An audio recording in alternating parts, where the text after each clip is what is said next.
p.m. Tuesday, August the 9th, 2022 at City Hall Council Chambers.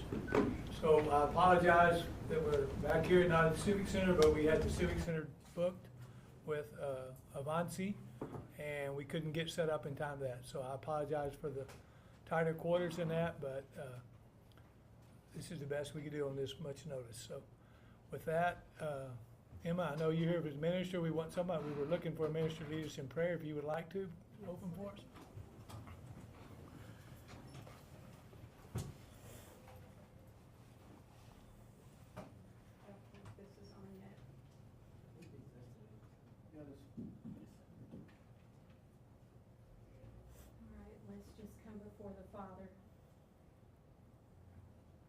Father God, we come before you this evening and we submit this time to you. And Father, we ask for your wisdom to rule and reign in our hearts. And your word says to let peace be the umpire of your hearts. And so, Father, I ask that your peace would settle in on us here today. I ask that your wisdom would rule and reign among us. I pray for our city council members. I ask, God, that you would give them great wisdom, that you would cause them to see beyond the here and the now. I ask, Father, that unity would reign among us. And I come against all the words that have been spoken about Uvalde. It will not be in a terrible place and have a terrible name and be avoided. I thank you, Father, that as a community we will band together and Uvalde will indeed recover and it will be better than before. In Jesus' name, amen. Amen. Thank you. I pledge allegiance to the flag of the United States of America and to the republic for which it stands, one nation, under God, indivisible, with liberty and justice for all.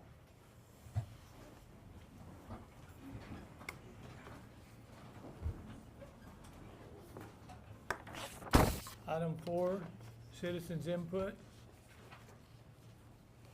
Major Lee Awesome? Yes, sir. Is it my turn? Yes, sir.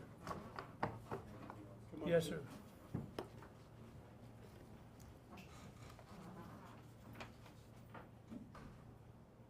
Can everybody hear me? Yes, sir.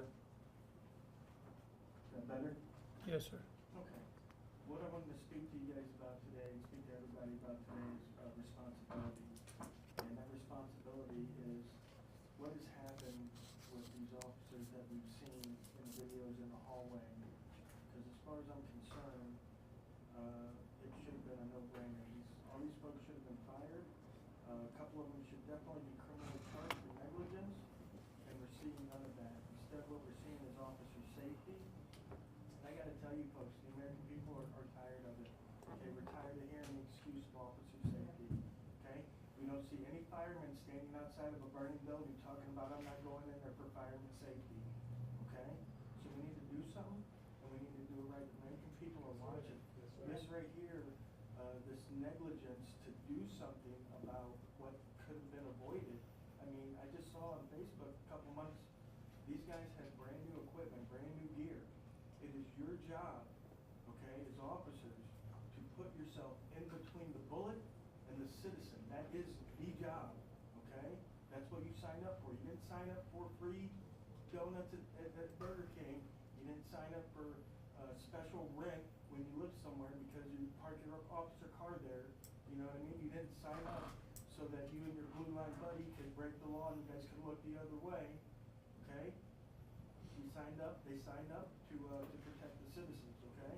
Enforce the law, sure, that's a good thing, but protect the citizens is number one, okay?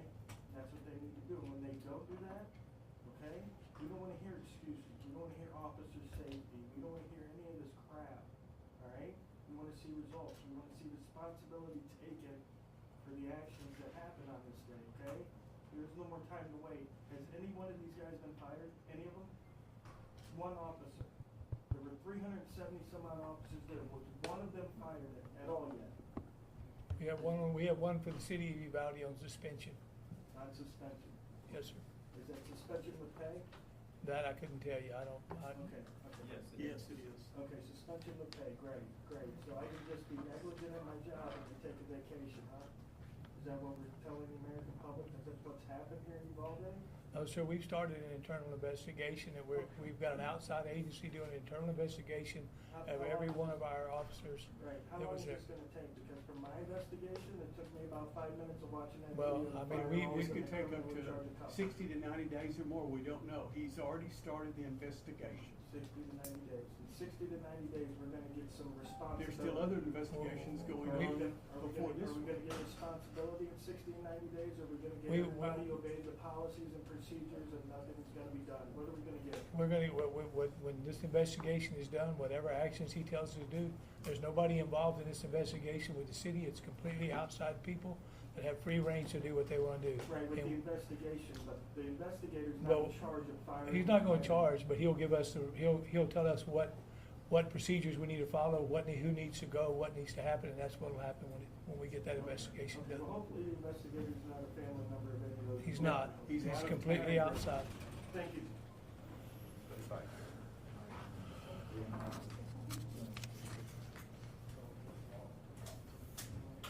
I'm not gonna read the address for the next person, but good citizen.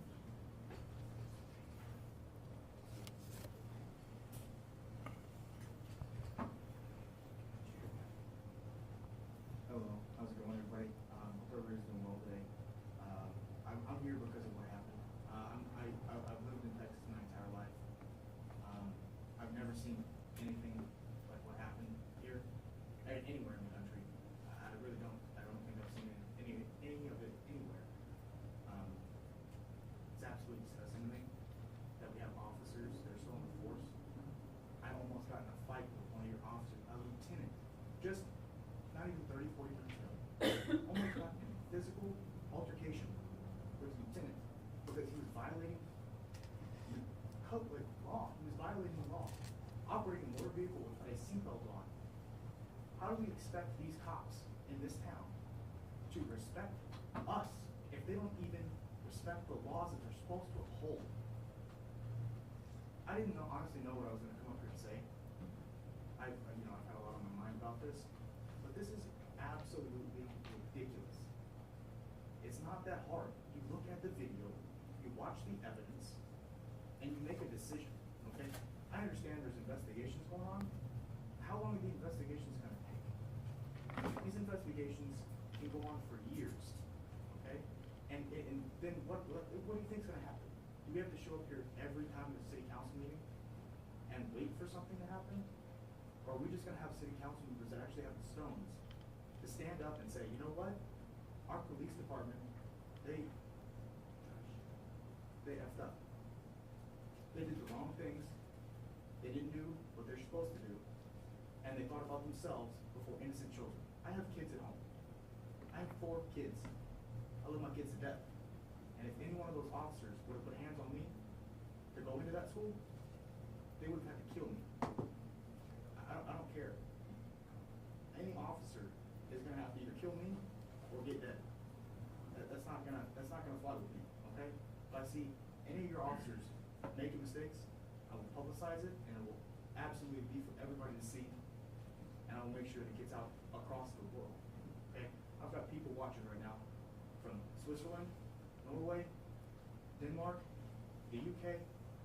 Everybody's watching this, guys. We just need to actually stand up and do something about it. Okay, I get you have to wait for a protocol and you gotta do all this stuff. It's not that hard. There are people who wanna work, and there are a lot of good law enforcement officers out there.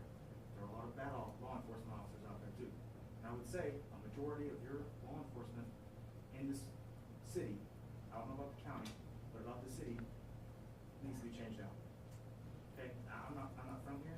I have property near here, and I have property in the county.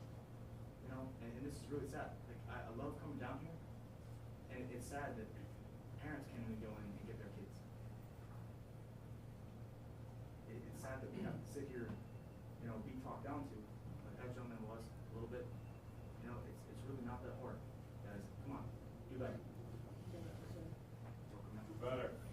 Do better. Dan, Erie County.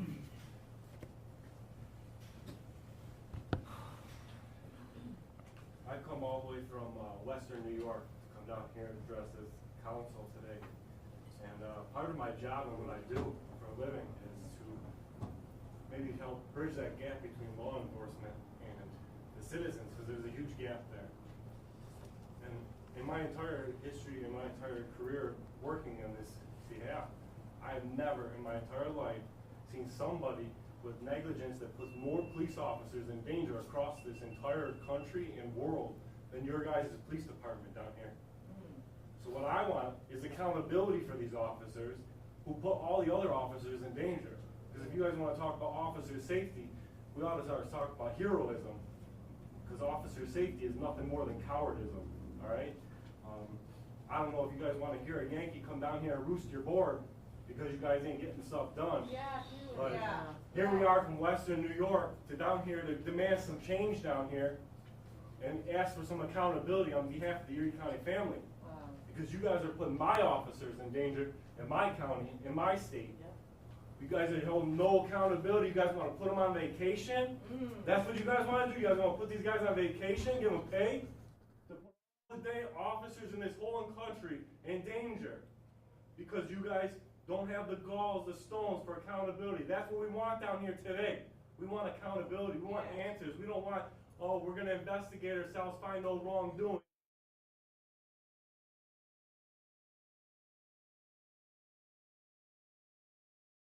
This city down here don't go in there and they want to use children as human shields?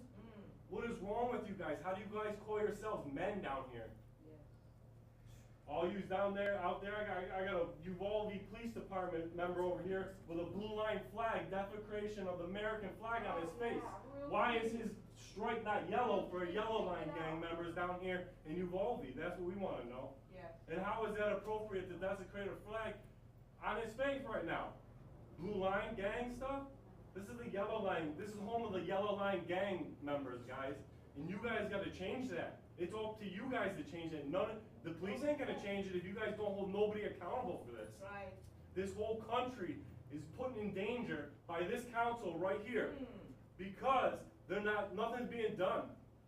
If I do, also I'm a mechanic in my trade. If I leave a tire loose on a car, nobody's gonna give me paid vacation when that guy loses his life because the tire came off.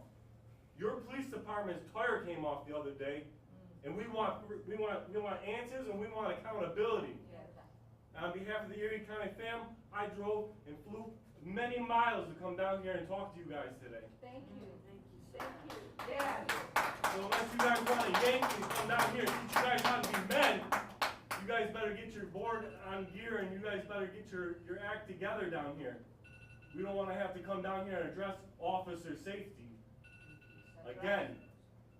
Nowhere in this country does any police department in this history of this country ever put police in more danger than you guys are. That's right. And then we pass that, the citizens, children. There's children in this room who've seen things they should have never seen. Them officers should have been in there getting shot at, not waiting outside arresting parents. Yes. You guys are a disgrace. Yes. And you guys better hold some accountability to the management, whoever's running the show, you guys better do something about it. Yes. You better. I come down here with my cockroach crushers today to make sure you guys hear the message loud and clear.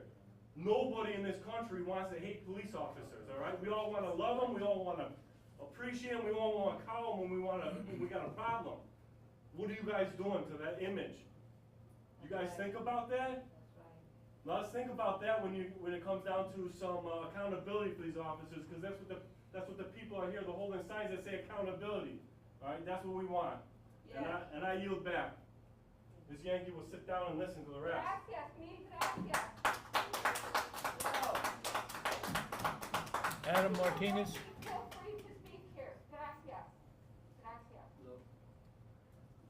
Some of my questions were already answered, but I just had a couple of questions. Hello, Kevin? Yes. I had a couple of questions that some of them were answered already, but one of the things that I wanted to ask is how we're gonna change the perception that we see our police officers, because I was happy to tell my son that they were gonna have a lot of state troopers there, they had fences, you know, maybe he'd feel a little bit better, but he told me, who cares if there's cops? They're not gonna do anything anyway. And I just didn't know how to answer that. And I feel like it's the police department or the cops to help change that perception. How are we gonna do that? Because I want him to go back to school, but I'm not gonna send him back until he feels comfortable, until she feels comfortable. So I can't do that. I can tell them that they're gonna do a good job, but how are we gonna do that? How are we gonna change?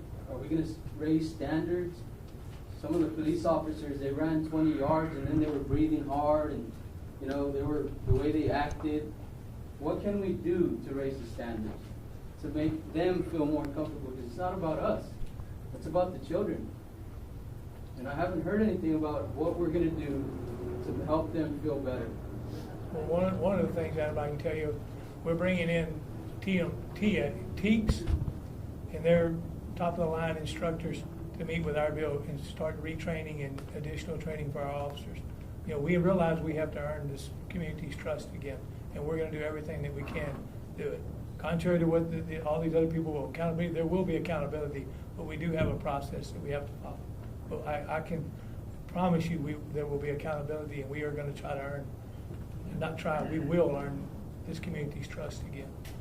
Is it possible for you to do some type of like physical or weight type, where they have to meet a physical test? A lot of them seem like I'm overweight, right? But some of them seem like they're a little bit overweight. And image is everything, in my opinion, right? I mean, if you look, like sometimes you see the border patrols, they look more professional, they get more respect. And when you're not in the tip-top shape, it doesn't represent, nothing against anybody, right? But it doesn't represent a good police officer, in my opinion. So I don't know if they can somehow raise the standards on you know, the weight limits or the physical tests that they have to. I know in the academy they do some tests, but I don't know if they keep up with that or not. And I feel like that would maybe make them feel a little bit safer as well. That's just my opinion. How about we look at maybe trying to set up a little commission, some family members, some community members, some council members, and we can discuss that. I mean, would you be willing to participate in that? I'd be happy to. Absolutely, Yes. let's look at that. Why don't you have that already? A public apology. for the Yes. kids. None of them have That's already happened, apologized. sir, thank you. So I did have another thing. The current fountain that we have over there, I've been talking with some of the family members, some of the teachers, and other community members, and we will pitch in to, if y'all would consider doing like a koi fish pond there where we have the current fountain. We, as a community, will pitch in and pay for all the koi and all the equipment, because I think that it brings peace. Some of the parents, especially some of the ones that had injured children, when they go over there, they get anxiety or they get these flashbacks. And maybe doing something like feeding the fish might help them feel at ease. So I wanted to throw that idea out there. And if y'all consider it, maybe I can look a little more into it. Like I said, we'll take care of the cost, or maybe talk to the botanical gardens to donate some fish. But I wanted to throw that out there and see if y'all would actually consider it. We are in the process, it's already started, I talked to him yesterday, we're completely redoing that fountain. What you see today, maybe tomorrow, it's not gonna be the same, hopefully within a week or so, it's gonna look much, much better, and we'll consider maybe some fish. We gotta get the fountain in shape again. All the pumps, Okay, all so- the filters, the entire fountain's getting rebuilt right now. Yes. So would it be possible to maybe put some fish in Something there? like Or that. some? It It's wasn't coming in from not plans. only me, but family members. I try to work directly with some of them, and I think that would be nice. But I'm glad to hear that it's being. It's being But redone. please take consideration some of the, I don't know who, it was a great decision to clean it up. It looks better. They're emptying it out. But if you consider that, a lot of the kids love feeding the fish. It's very peaceful, and people would come and look at it. I think it'd give the pause a little bit better look. So if you consider that, I'd really appreciate that. Thank you. Thank you. memorial needs to be made out of marble, and every one of those children's names need to be etched in it for everyone to know. Yeah. Jack Miller.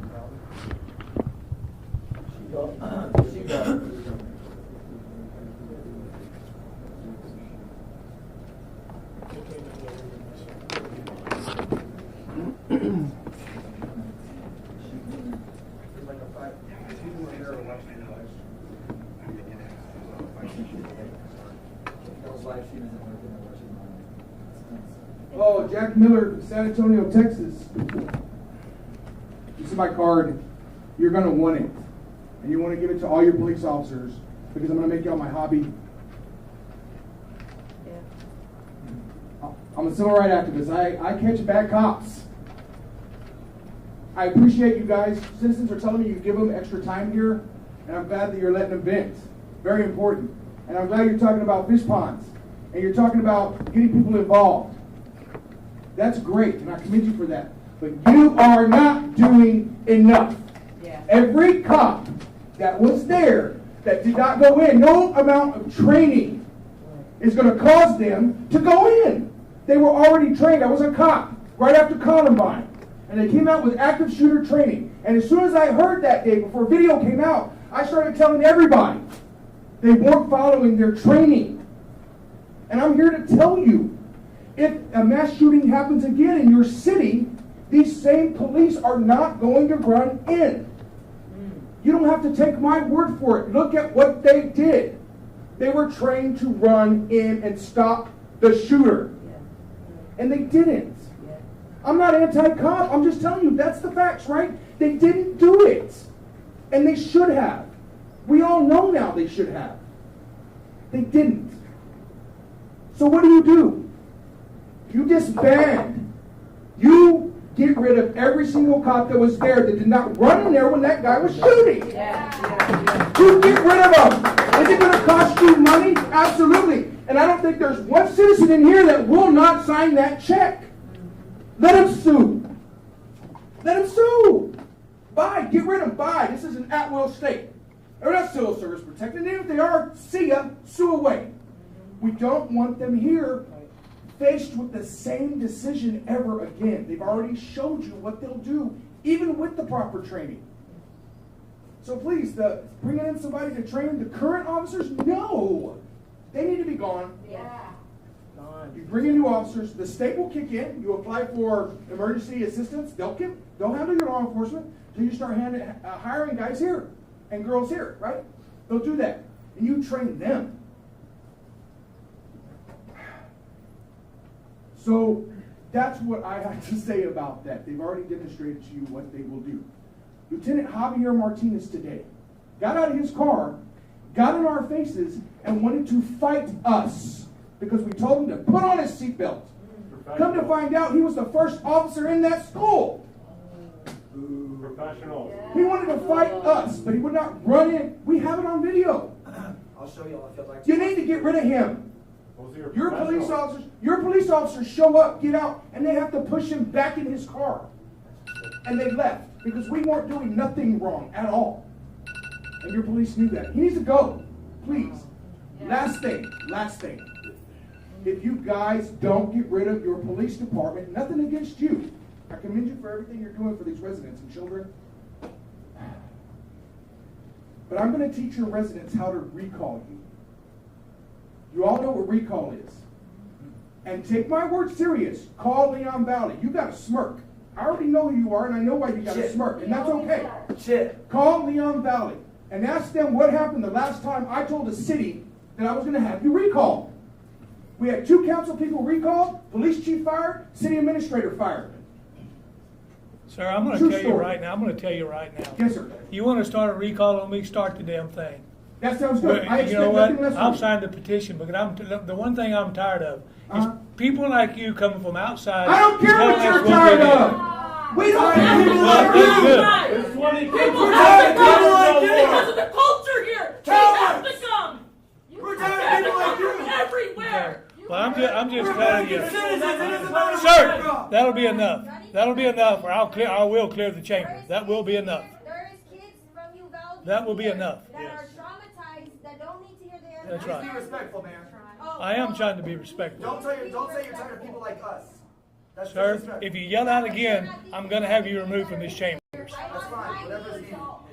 I lost my niece and she was one of the victims, and my kid I is understand, ma'am, here. that's why I'm here. Okay, but don't be disrespectful with him because Well, don't defend the coward. He's the one, Don't defend he's the not a coward. coward.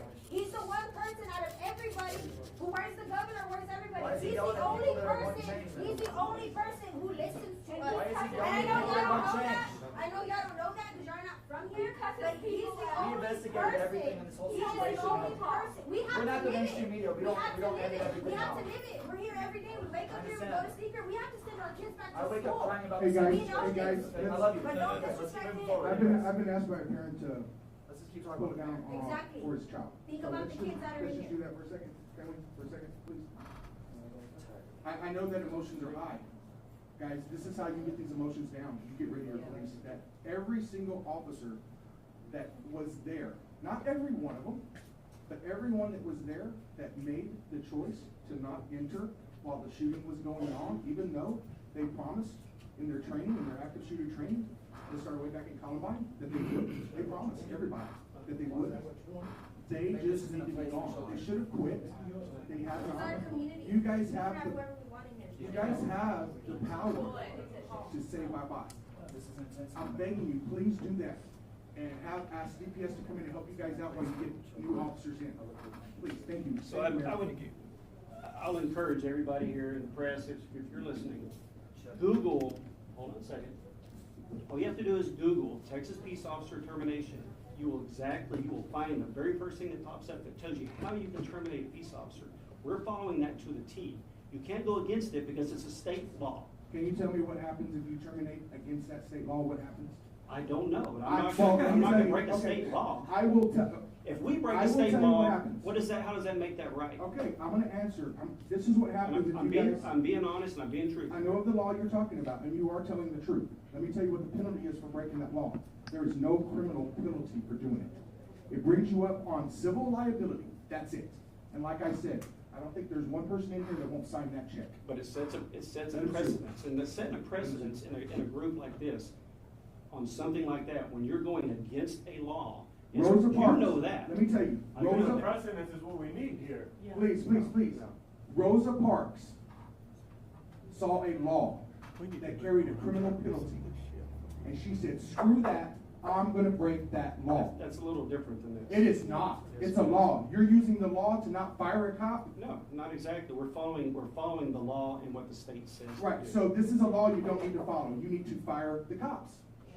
That made the decision not to go in there. That's a precedence you The don't want to penalty, set. if you're in a war, I'm a veteran, if you're in a war zone and you don't fight, the penalty is death. It still is. Agreed. If you run away, I can shoot and kill you. All I'm asking you to do is fire them. And let me tell you, the law says I can kill them, but my God says I can't. But if you're on a battlefield with me and you run, I'm gonna shoot you as soon as I can. Even though my God says I can't kill, that's what you're gonna get. I'm gonna violate that law and I'm gonna seek forgiveness. You fire the cops in violation of that law and you seek forgiveness There are some families that need to. from them. You seek forgiveness from these folks, please. Thank you. Thank you. As far as the recall goes, look, if you're not getting rid of these cops, that's a promise. You gotta get rid of them. Later on, you can let me know by email or whatever, if you're for getting rid of the cops or not. If you're for getting rid of the cops, I'll leave you alone. But if you're not, like you, no. I didn't say that. Okay, then you let me know, later on, you let me know your position. But anybody up here that is in a position that you're not gonna push getting rid of the cops, I'm gonna do everything in my power to educate the citizens on how to conduct a recall. And that's about the only thing I can do that's legal, right? Okay, thank you. And I'm approachable, you can call or talk to me anytime. Thank you, sir. Ismail Ryan, sir? I'm giving up my spot. Okay. There's some families up here, there's some families here that. Are there some families? I don't know. Most of them have left now. So you want me to go to the Uvalde people next on the list? Yeah, Okay. they need to talk. Michelle Prouty?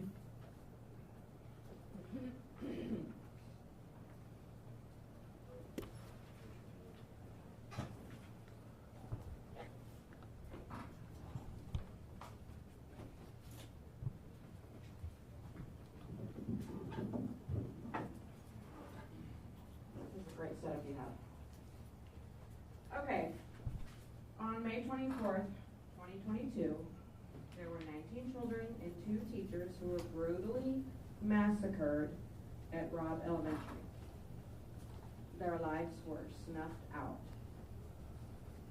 And yes, there were several injured.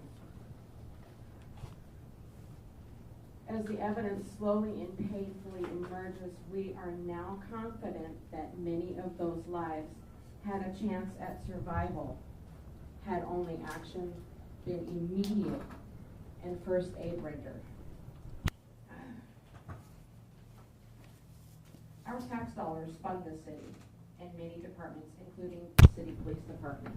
In return, we expect a well-organized, professional, competent, and respectable force.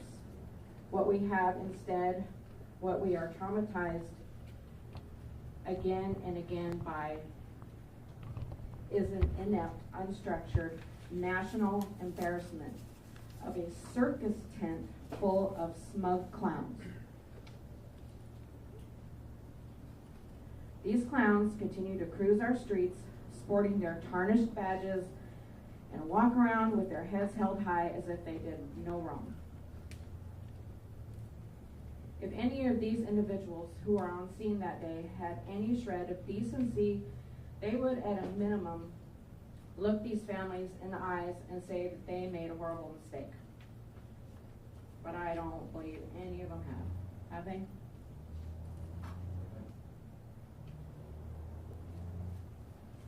But at best, they should turn in their badges and move on.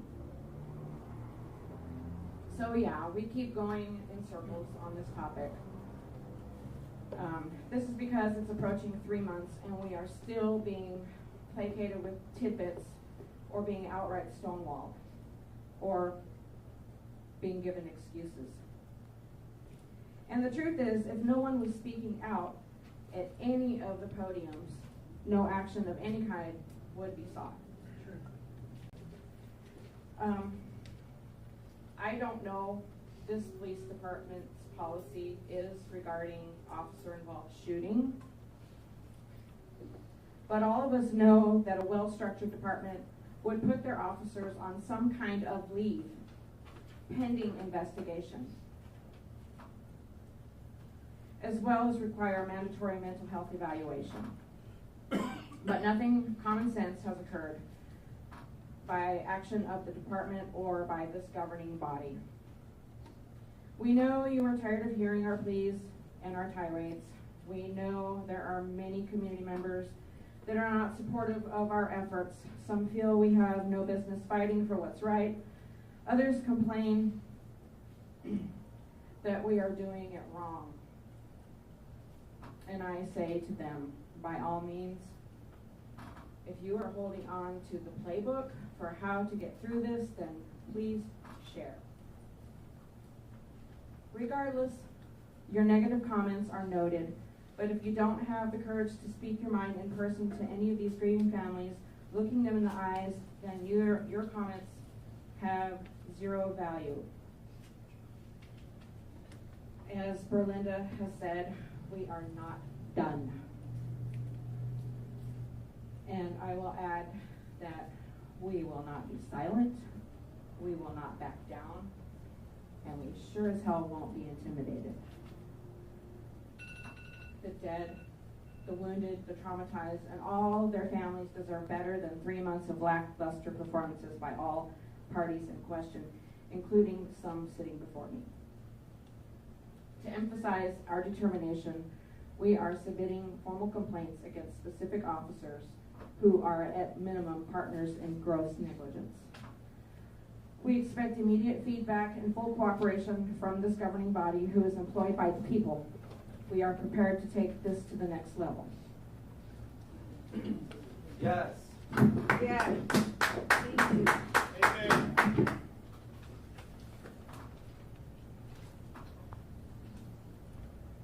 Mr. Ariza?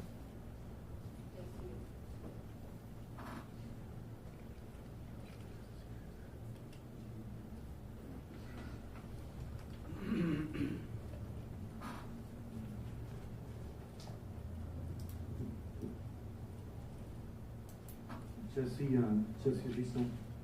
Honestly, I don't know how I feel about outsiders coming into Uvalde County and bringing these emotions like that. I understand you have feelings and you have the freedom to speak and you got every right.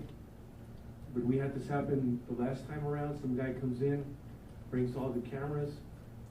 It's all good for like a little 15 minutes of fame, and maybe you made a change where you're from, but there's a way to handle things. You know, you got 2 little kids. Apologize to them. They had a walkout. Excuse me, sir. You had the young lady here having an argument with somebody. Sometimes I wonder if I should even address you and just ignore you. I don't know how I feel about that, but I think that's unacceptable. I understand that we need to hold people accountable. We've been trying our best to try to hold everybody accountable, but I also understand that there's a process.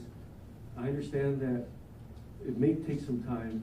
You look at history and you wonder George Floyd, you wonder a lot of different things, and eventually the time comes where you look at the evidence and you say, I need to hold these guys accountable. Now, if you don't charge them, that changes the spectrum of the ballgame, totally changes it. But in the meantime, while you're gathering the data, that information, you have to sit back and be patient with it. And in order to understand it, you have to ask clarifying questions. I mean, let the people, whoever's here, that totally understands how the grievance works when you charge somebody, the grievance, with how much time they have, until you fully understand that. And once you've exhausted all those resources and nothing happened and someone got ignored, then you come and fight. Then the gloves are off. But in the meantime, and if any, when I get done here in a minute, when you guys have a chance, if somebody's very familiar with the process, not I think or possibility or whatever, but if somebody really understands the process, feel free to educate us on it, because maybe that's what we need. Yesterday, in addition to that, if you can kind of, in a little bit, tell us, if you can, where Mr. Vargas stands, as far as like you suspended him, where he stands in the investigation, how much more time do you anticipate? Yesterday we asked Dr. Harrell, we brought up the active shooter protocol. He couldn't answer, he couldn't tell us how many times they did the drills from 2020 when they adopted the program. We asked him from March, they did the training, his own staff conducted the training, not just for the school, but for multiple people. He couldn't tell us how many times Mr. Redondo or anybody did the thing. I don't know if he just drew a blank, but it's failed leadership. And I'd like to hear from y'all. I mean, I'm assuming that being you're part of the police, you don't just hand it over just to the UCISD. You know, if you run these drills along with them, and how often you run the drills with them? Every month, every so often, and then where do you document it that they're doing what they're supposed to be doing? He did have a good point. I mean, you can do all the training in the world, but if you don't have the heart, you don't have the courage, then you're not going to go in. That's obvious. Good friend of mine from Bates Hector Elizondo, veteran, Iraq, lost a finger, almost lost a leg, lost people at war, roadside bomb. He's mad, and he says, I think the problem that you have is you didn't run the drill over and over and over where it becomes an instinct. And it's a tough lesson. Lost a lot of children, lost teachers. It's horrible. But we're at this point now. You've got to hold them accountable. But the people that you're going to hire, the people that are going to come in, got to check themselves. You have it in you. And if you don't have it in you, just check yourself out. You mentioned that you're conducting an investigation that could take about 60 to 90 minutes. Excuse me, that'd be nice. 60 to 90 days. Dr. Harrell, when we asked him if he had considered an investigation like that, I know you can't answer for him, but if you could explain, I know it's a lot of questions, but if you could explain the pros and cons and something like that, can't see a con with it, but if you can kind of tell us that, and the cost, and how did you determine to go with, I think you said it was Jesse Prado or something like that, how do you determine that you're gonna go with Jesse, and are there a lot of companies that do this type of investigation? Sure, I mean, two things I can tell you. One, I mean, we called around to a man that had done an investigation here in Uvalde before. We asked him to give us a name. We also talked to some people in San Antonio, and we got about probably, I wasn't involved in the prosecution process, but I want to say there were 7 to 8 names that were given to us. This guy came highly recommended from different law enforcement agencies, and so that's the one we chose. Also, one of his deals was, it will be his people and him doing the investigation themselves. Like I said, nobody from the city will be involved in that investigation. No, we won't be briefed on or anything. It will go back to the city attorney and the city manager on that, and then they will come to us with what we need to do and what we need to change. I mean, he started his investigation. One of the things we're moving into now is to look at our policies. In answer to your question on active training, I don't know, but I don't know that it happened but 2 times that we've done it in the last 4 years, in all honesty. There may have been more that I'm not privy to, but I don't know but 2. And each time we weren't in charge of it, I think it was run by the school. So I'm just laying the cards on the table. I don't know what the procedures are. I know we have a policy there. I don't know, like I said, I don't know what was done at that point. But the last one was done and written by Pete Arredondo at the school district.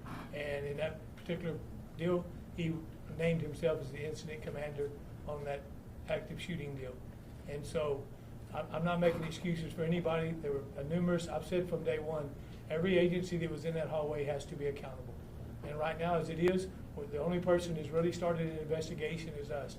EPS is doing an internal one. Border Patrol is in the process of picking somebody to do something. The Sheriff's Department hasn't done one yet that I know of, nor but everybody there has to be accountable. But so, I mean, we will get these answers and we will take action on what we find. And the cost? I couldn't tell you the cost. I mean, I mean, it doesn't really matter. I would tell you it's probably going to be in quite high, in the thousands of dollars. Yes. Have you, I'm assuming that you and like Judge and Dr. Harold, y'all speak. Have you recommended something like that to Dr. Harold? I've called for everybody to call for an investigation of what went on that day. Every agency. I haven't talked to Hal directly about it, but I mean, he knows my feelings on it, that we needed to do it. I told him we were doing ours, that we were starting one on ours. And I told Judge Mitchell also. I'm assuming something like that would be important, so that obviously the more evidence, the more you have, the more solid your case is going to be, whatever action you decide to take against every single individual. Yes, sir. That's good, brother. Thank you. Thank you. I'm going to call the Uvalde people. Roy Mata. Everybody hold off until we hear from Law on 10. Okay. Gabriel Salazar.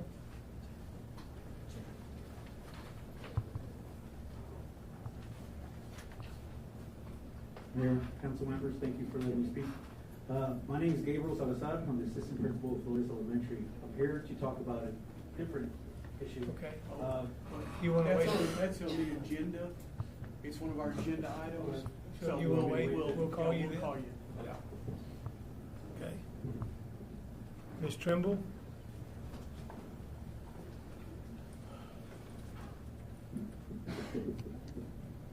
Hi. Adam mentioned the pond downtown, this square, and I think that's a wonderful idea, although I don't know if those fish can survive in this heat, but something along those lines I think would be wonderful. I do think that we need to really be cognizant of bringing peace to the area in every way that we can. And I am wondering about the memorials, and I'm assuming that the families are highly involved in that aspect. I'm wondering if the city's citizens can be involved in that. And if so, I would like to be on a committee. I'm just gonna ask if I can be put on a committee. I think that there are certain things that oftentimes are decided, and they're just kind of decided upon. And I think that it'd be wonderful if outside citizens could be involved, of course, yielding to the families and to the parents first. I'd also like to tell you that Max from Kerrville, he's the artist that has put together all of those monuments at the Cross of Kerrville, has offered his services and has told me that he would be more than happy to come here and to share his expertise, what he's learned, what to do, what not to do, and would like to just be a part of this. He's a very rich resource, and I do have an idea, and I'll go ahead and put it out there for now. And that is, I think it'd be wonderful to have a beautiful blazing cross, maybe silver, with 22 doves spiraling around it to signify, to honor these children and family members that, you know, the husband that was lost. I think it could be done rather beautifully, and I think it could be done very tastefully. And I would like to ask the families to consider that. Okay. Thank you. Thank you. Ms. Carew?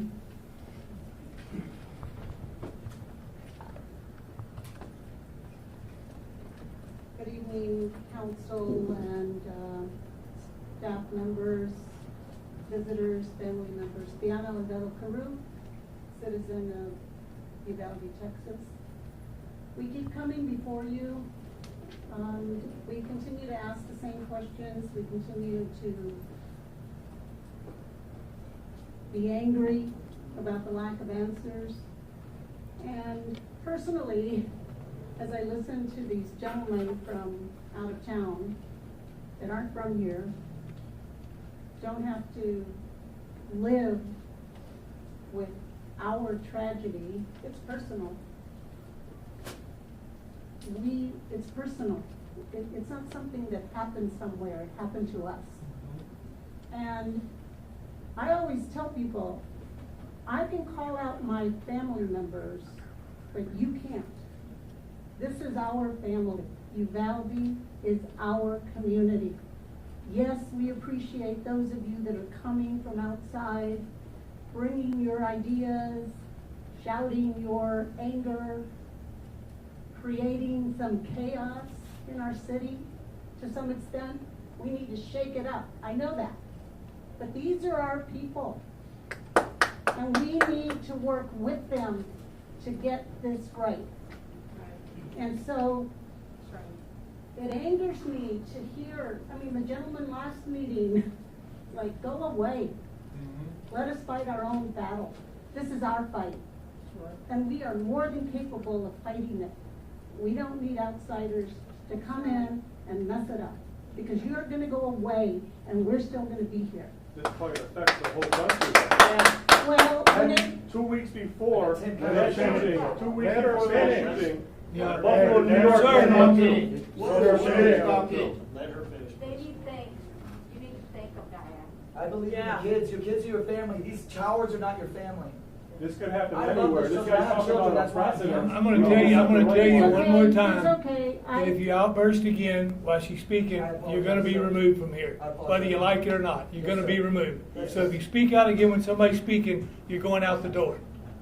We're gonna show the respect. Believe me, I'm angry at my council.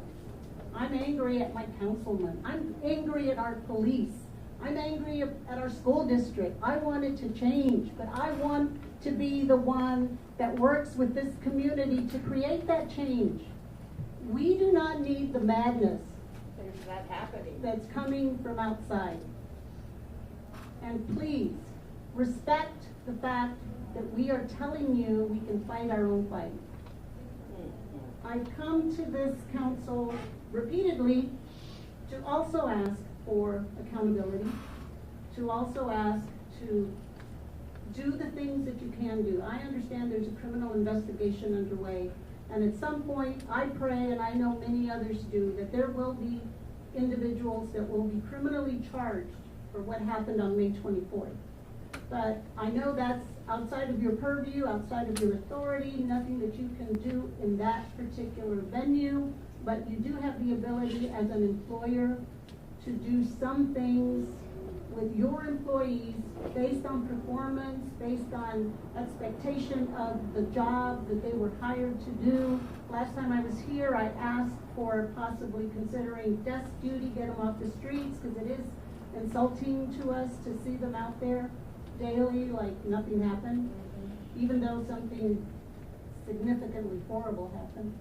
And so again, I'm asking the council if you would please do what you can internally, looking at them as employees, following the rules of how you fire a law enforcement officer. And I'm not even saying you need to fire all of them, but you definitely need to hold them accountable to the level at which they participated on that day. And so we keep coming back to you. We will keep coming back to you. I support the individuals that have been working together, Michelle Prouty, Adam Martinez, Jesse Rizzo, Emma Trimble, Pastor Myers and his wife. We are dedicated to this fight, and we're going to keep coming back, and we're going to keep holding you accountable. And so we're not going away, and I know you know we're not going away. And we're just going to continue this fight, and we can do it ourselves. Thank you. Love has no boundaries. Thank you for all of you who came showing your heart and your love. Yes, And we need please police be fair. officers with the right heart. You're right. They're never going to run in. If it happened again, they would never run in because they don't have the right heart. May I please speak in the part of Ismail who gave up his speaking position? Sure. But I'm gonna finish with the Uvalde people first, and then we'll go back. Pastor Myers?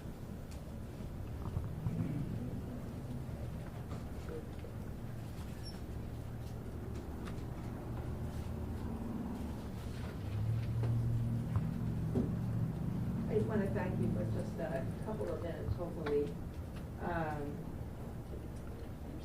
The Bible says that we need to honor authority here on this earth. I've been living here in Uvalde for 69 years. I am from Uvalde. And I'm angry at all of you. And it is very hard to honor you when we don't see any results taking place in almost 3 months. We have always honored the police in the streets, in the car, wherever, in the restaurants, in the grocery stores. My husband has always stepped up the plate and gone up to them and tell them, thank you for your service. For veterans, he's always done that. Now, whenever I see a police officer, I don't know if he was one of the ones in the hallway. So I look away. I don't even want to look at him in the face. And I know that it takes time to do what you have to do. But there comes a time when you have to take action. There comes a time you have to take action. I heard that the principal from Rob was reinstated as a principal again. Is that correct, sir? I have no idea on the school deal. My understanding was they reassigned her. From Rob. She was They assigned reassigned as her to assistant director for special ed kids. She was reinstated? Not for principal. She's doing a different job. She's working at, I would assume, special education. Yeah, she got her job back. That's what you're asking. So. But that's the school district. It did that. Why would she get her job back when she didn't do a good job when she was there? You have to ask them. I'm sorry? You have to ask the school district. We have nothing to do with that. They reinstated her. Wow. I thought that maybe somehow, some way, all of you worked No. together. No. As the city, as the school, we all work together. We all try to work together, but we have no say in what they do. It's like that, when their policies, what they do. It's like we don't consult them on our policies. So I guess it would be fair to say that my grandchildren that wanted to come and live here with us from Phoenix, 4 grandchildren,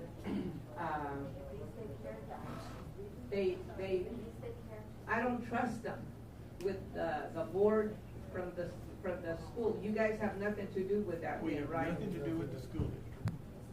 Yeah, it's too bad, and you know, we need to hold people accountable, sir, Mayor. We need to hold people accountable. And at one time, I think I heard you a few weeks ago, maybe about a month and a half ago, I think I heard you say, we were at the Civic Center, you said that it might take up to 2 years for an investigation, for the investigation. That's not me, that's what the district attorney has said. Yes. That's not me to say that, that's what she telling us, it might take up to 2 years. Wow. So meanwhile, sir, all these families, they're getting tired, sir. We understand. They're getting tired, they're getting frustrated, they're feeling hopeless. Like me, I don't want to leave Uvalde. I'm from Uvalde. I've been here 69 years. I don't want to leave Uvalde. This is my home and I want to die here. But I feel uncomfortable when I see a police officer. I feel uncomfortable, and I'm not going to go out of my way to make his life miserable, because he can stop me and arrest me. Because he has a badge. But these people, sir, they need to be accountable. You guys need to do something as soon as possible so that we can feel secure and safe here in our home in Uvalde. Thank you, sir. Thank you.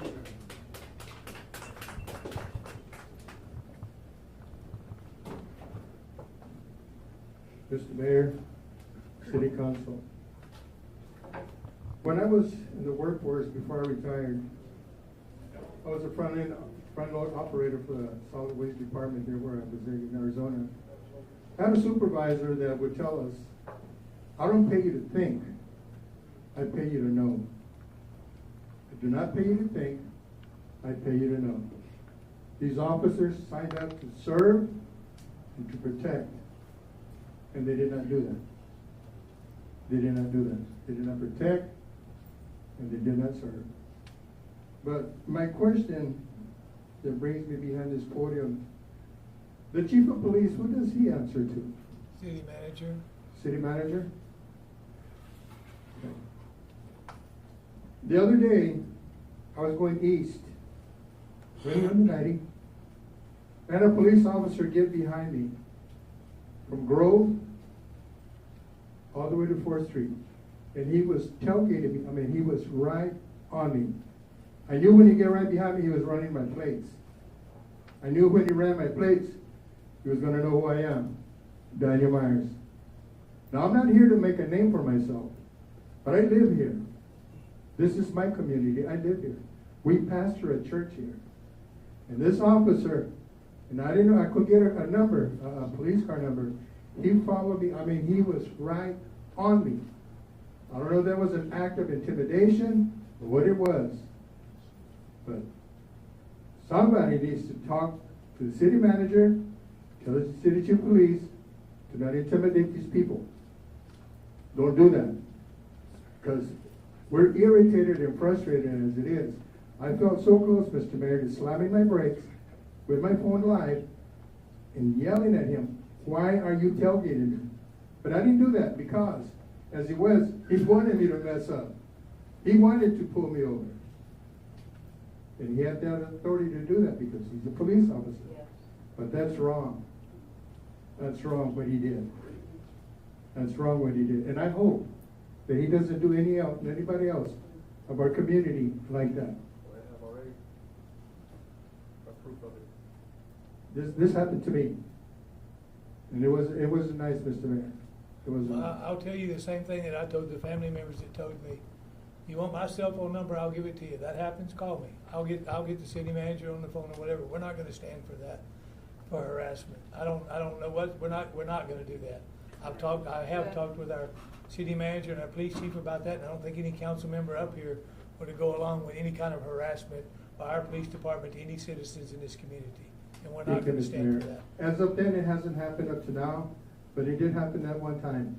But Mr. Mayor, I mean, he was right on me. And that's not right. Thank you. Thank you, sir. Is there any family or anybody from Uvalde, before I let anybody else speak from outside, that we didn't give the chance to speak? Okay, sir, now you can have the man's time.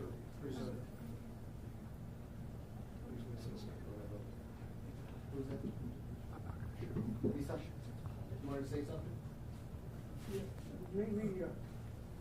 I didn't see it, I'm sorry. And, my name is Rosenberg Lisa, and I'm from Uvalde. Most of you know me. Yeah, my name is Rosenberg Lisa. I'm from Uvalde, and like I said, most of you know me. And mainly this is, probably I'll address this to the police chief, Mr. Rodriguez. And I know, and maybe I should wait for, it's on the agenda for the hiring of the assistant police chief. What is it that you're gonna be looking for to make sure, because I believe, I may be wrong, but didn't Chief Arredondo work for the city of police of Uvalde? And who actually hired him at that time? Several city managers and chiefs ago. 17 years ago. I guess the bottom line is that nobody actually checked into his background. I don't think any of us were here then. No, we weren't.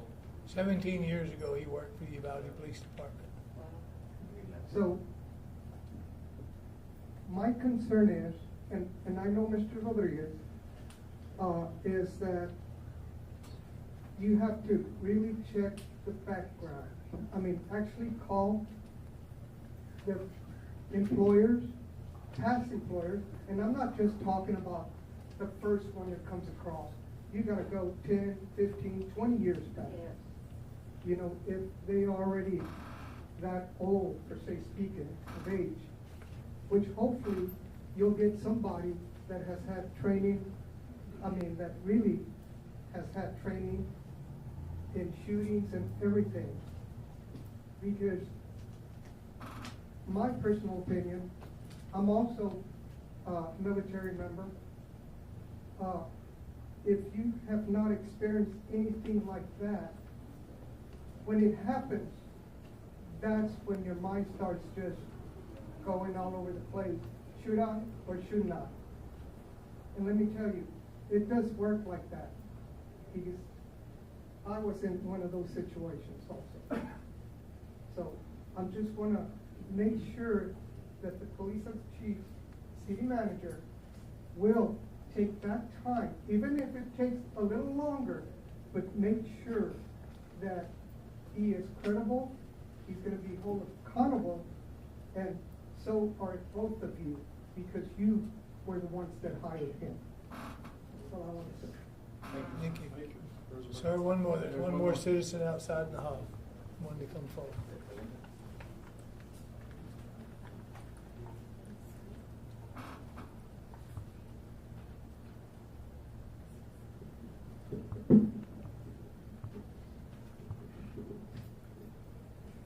Buenas tardes, Uvalde Mayor and Council. Florians. My respect to your amazing, strong families and heartfelt. No se dejen, que bueno, sean bien tercos para la gloria de los 21 angelitos. We don't have to go to Jerusalem or Bethlehem to be on sacred ground. Uvalde is already sacred ground. Our Father who is in heaven is also very present here. Because like a parent, he wants to be with the children who suffer the most. And also, I forgot to say my respect to the survivors, the teachers, and the student survivors. That was really tough. Let's come face to face with our souls. To all state leaders, especially those not present, and to the governor. A los líderes políticos del estado y al gobernador. Ustedes también no han estado presentes. Ellos han estado presentes. Vamos a enfrentar la conciencia. God has presented you with a sacred opportunity to help these deeply wounded people. And you must keep that in mind. There are huge and sacred wounds here. 19 angelical super children and 2 super teachers, muy hermosas, makes this very sacred. Your response and actions, or God forbid, lack of action, will make you or break you, not only in humanity's eyes, but more fiercely in God's eyes. You have inherited tremendous divine responsibility. Leaders, state leaders, and governor, God is talking to you through these suffering families. Take a divine hint. Do not be cold nor indifferent, or the lukewarm whom God throws up. God forbid those who try to ignore these suffering families or act lukewarm. God loves his 21 angels in heaven, as well as these families here on earth. And these families have a great thirst for justice. And God is ready to quench their thirst. He's watching your every move, but most of all, your intention.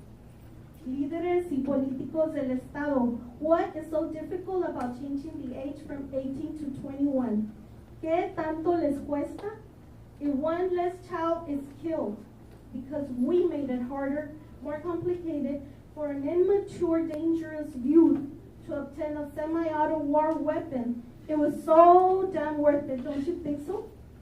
We are not asking to ban guns. For one, change the age to a more mature age and keep assault, semi-auto war weapons away from immature, dangerous chiflados. Leave the assault war weapons to the military or law enforcement so that they can be feared by these dangerous young killers. I myself am 55 years old. As we approach old age, we feel the aches and pains of growing older, a reminder of our deteriorating bodies as we get closer to death. It can be scary. So why not be daring and do something so great for heaven's sake? How much have you to lose? For these 21 angels, give these families great and awesome responses.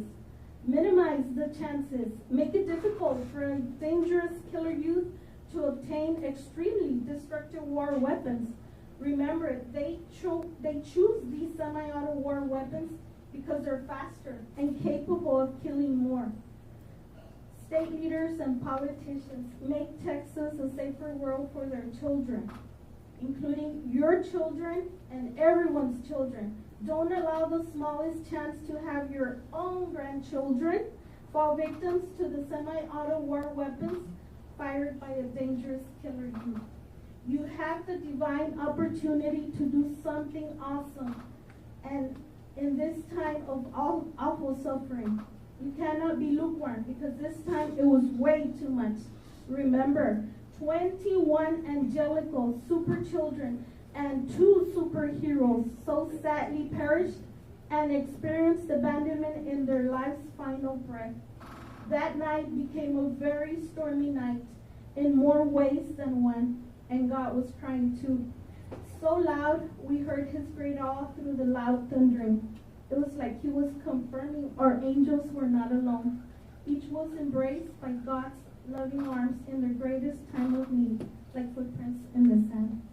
And God had prepared a place for each of these beautiful angels to be safe in the loving kingdom of heaven. And with the greatest perfect love, God opened his almighty arms to receive these brave and super angels. Matthew 19:14.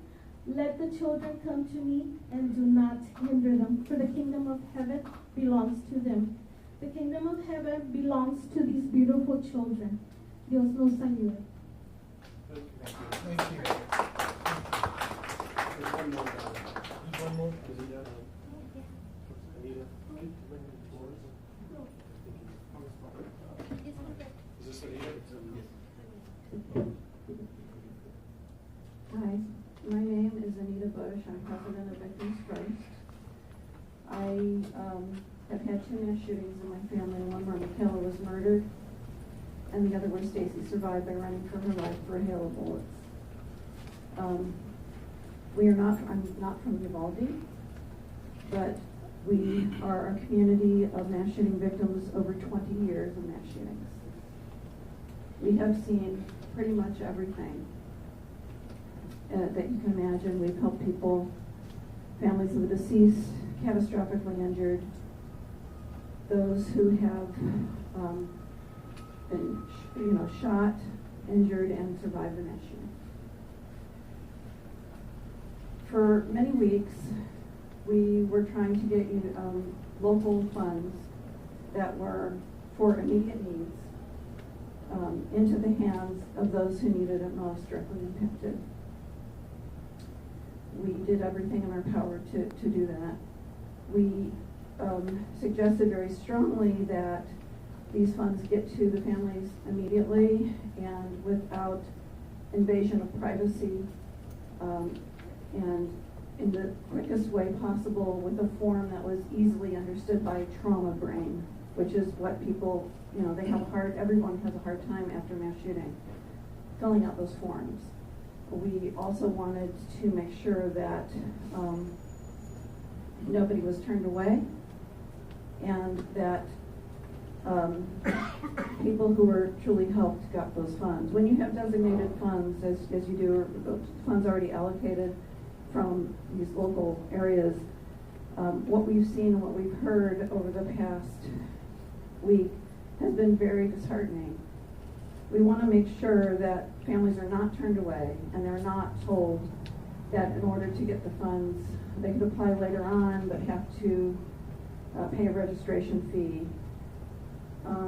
We want to make sure that these funds are sent out immediately to anybody who needs them.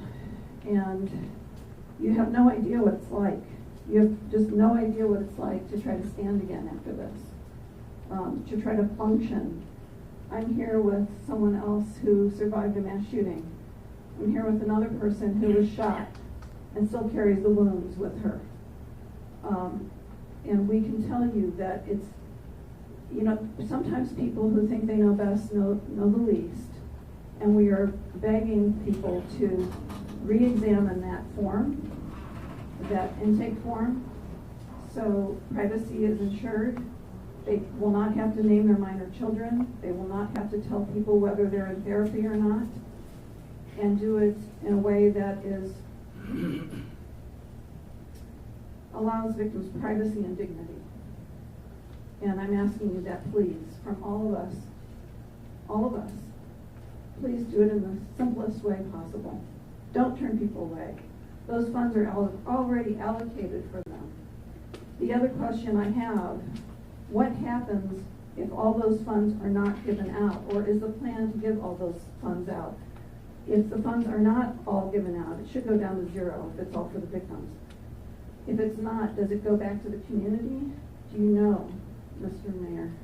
First of all, the Robb School Fund, my understanding is that money will go to the victims, 100%, all of it. Now, in answer to your question on the other, we've been working with the Minstrel Alliance, the Uvalde Volunteer Fire Department, and we do have funds there that we've been trying to get to families as they need them, and they tell us, and we're getting them. I've argued from day one with the governor's office and everybody to get people in here, to get these people what they need. And, I know that some of the family members now have advocates that are there for them that they can call and get help and get things they need.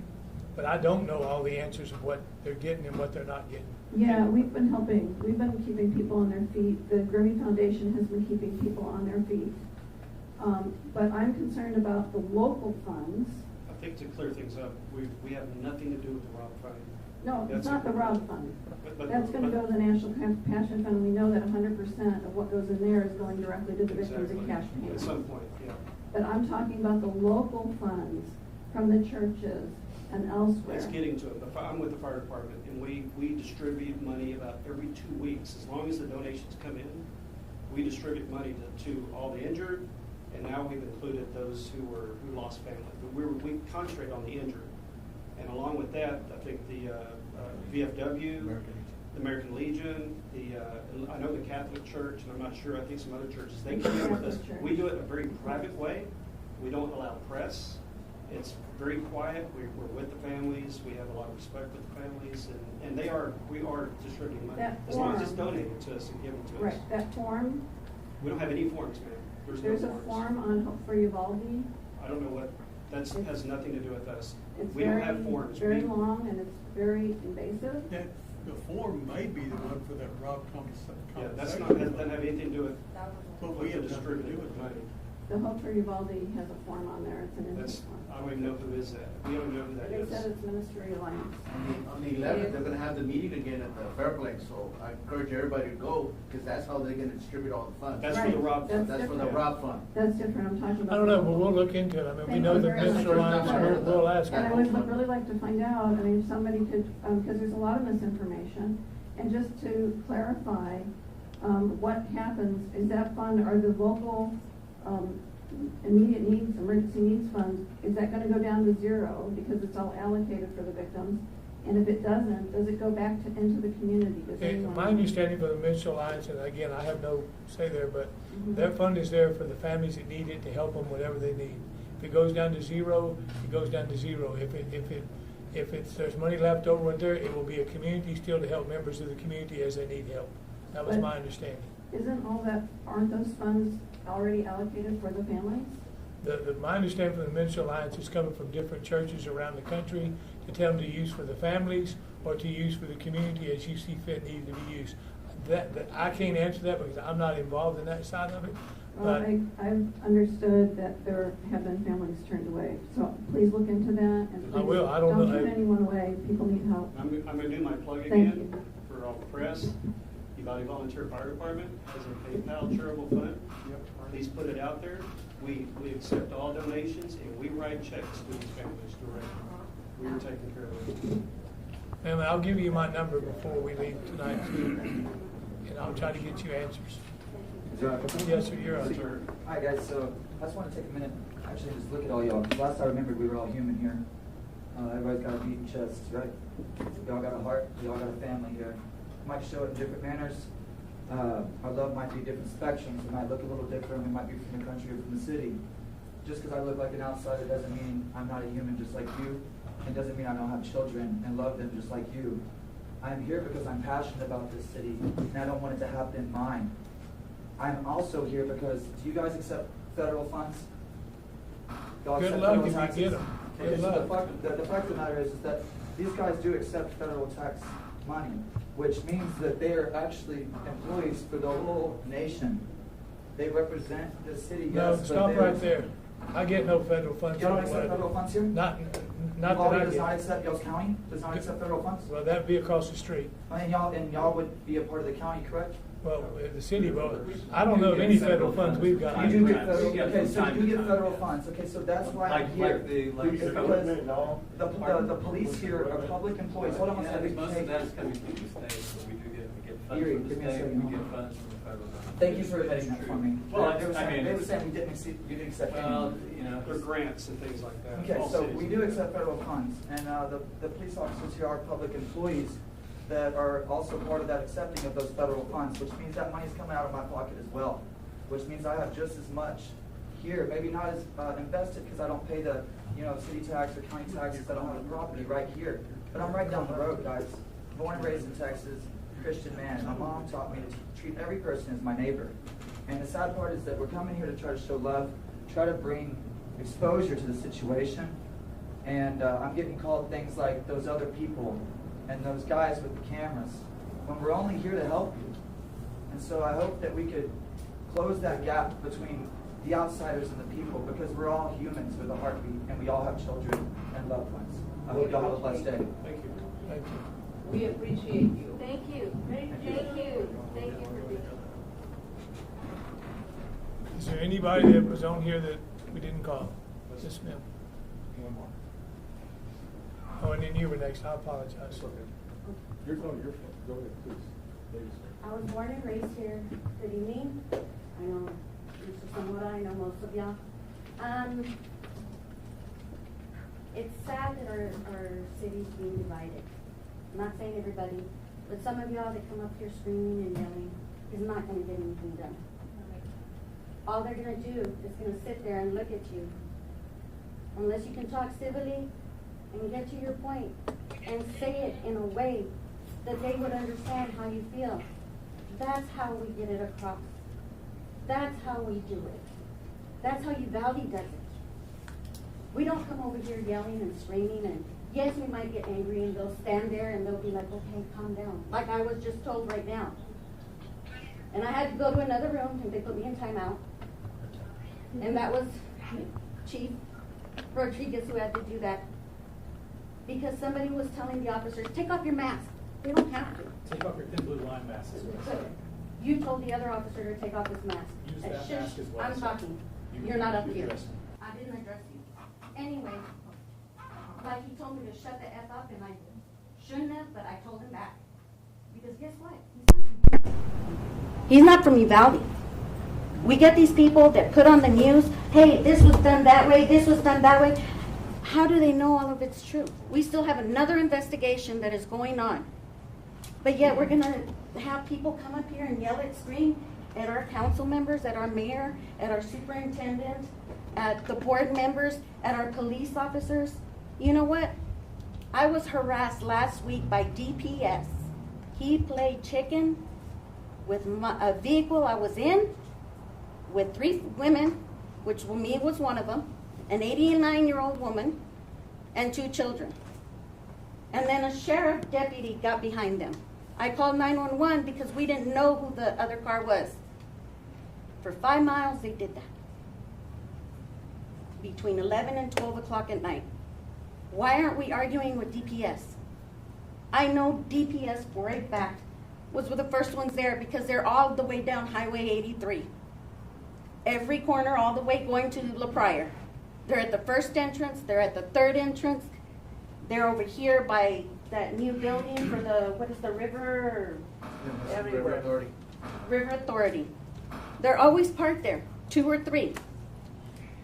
And I know for a fact they were there that day. Why aren't we arguing with them? They were the first ones there. I just saw a news report 2 minutes after the shooter got there, DPS was there. Why aren't we arguing with them? I'm a veteran. I never went anywhere. I stayed in San Antonio at Fort Sam. Would I have gone? Yes. Would I have stood in the way? Maybe. I don't know. I was not there, and I wouldn't have known what I would have done. And the military, yes, you do sign the dotted line, and you get trained for that. The training begins at the police academy. That's where we need to start incorporating that. Incorporating what situations might be handled like this. Because we in Uvalde never thought this could happen here. We in Uvalde thought we were away from Austin, Dallas, Fort Worth, Houston. I mean, come on. Uvalde's a small town. Canipa's right there. So is Sabinal. You know, we're a small community that have all these communities around us, and we treat each other nicely, respectfully. I mean, yes, they're going to have the police accountability, but they have a process they have to go through.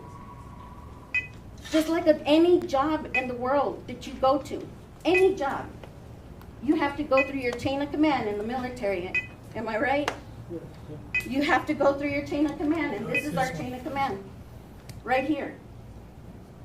We're going through our chain of command. It's not going to be fast. It's not going to be quick. But we still have another investigation that DPS is the one investigating it. Colonel McCraw was the first one out there pointing fingers here instead of saying we. Because there were DPS, Border Patrol, Sheriff, the PD, and the school district PD. Why didn't he say we? Why did he just say Uvalde PD? Hey, you know, he's the one at fault. Why didn't he say we? In the military, we don't do one. We don't go, oh, Mr. Someone, you did it. No, we did it. Because there's no I in our military. There's all of us. Our community needs to come together. And we're not. And it's sad because I grew up here. My dad taught 32 years in room 1 at Robb Elementary. I remember I was able to walk at night with my dad to go home. He was my teacher. And we can't do that nowadays. And somebody had to tell me, those times are gone. Kids are being raised differently. There's a lot of getting on the phone, a lot of playing these games like he was a gamer, was directed the wrong way, was treated wrongly in school, been bullied. Us, we were bullied in school. They beat you up. It wasn't words. It wasn't on the phone. They'd kick your behind.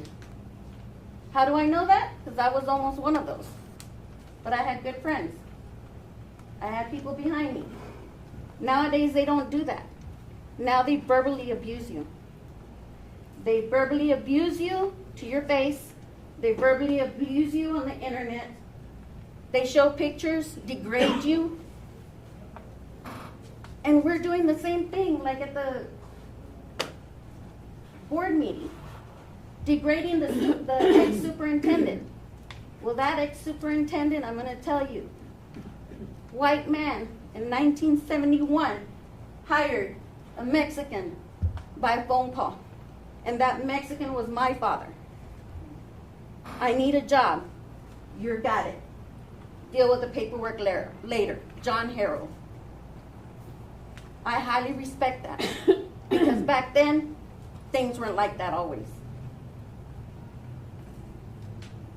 And I want our town to come together. But these people that want to come and scream at y'all and yell at y'all, that's not right. If we want to get things done, we need to talk. I stopped him at a board meeting and I appreciated him. Because of all the abuse that people have done, because it is abuse, yelling at them, screaming at them, is not getting us anywhere. All these cameras are watching us. And all these people screaming and yelling, and that aren't from here, you look like clowns and making us look bad. And you're tearing our town apart. And you're dividing our town. And it is true. Because I've spoken to a lot of people. And I know people who wish that this would stop. Y'all, excuse me, some of y'all are sitting here. You're from Uvalde. Y'all are from Uvalde. You're not. She is. They are. They are. And we had some people that were not in Uvalde. We have a small community. We need to be in here too.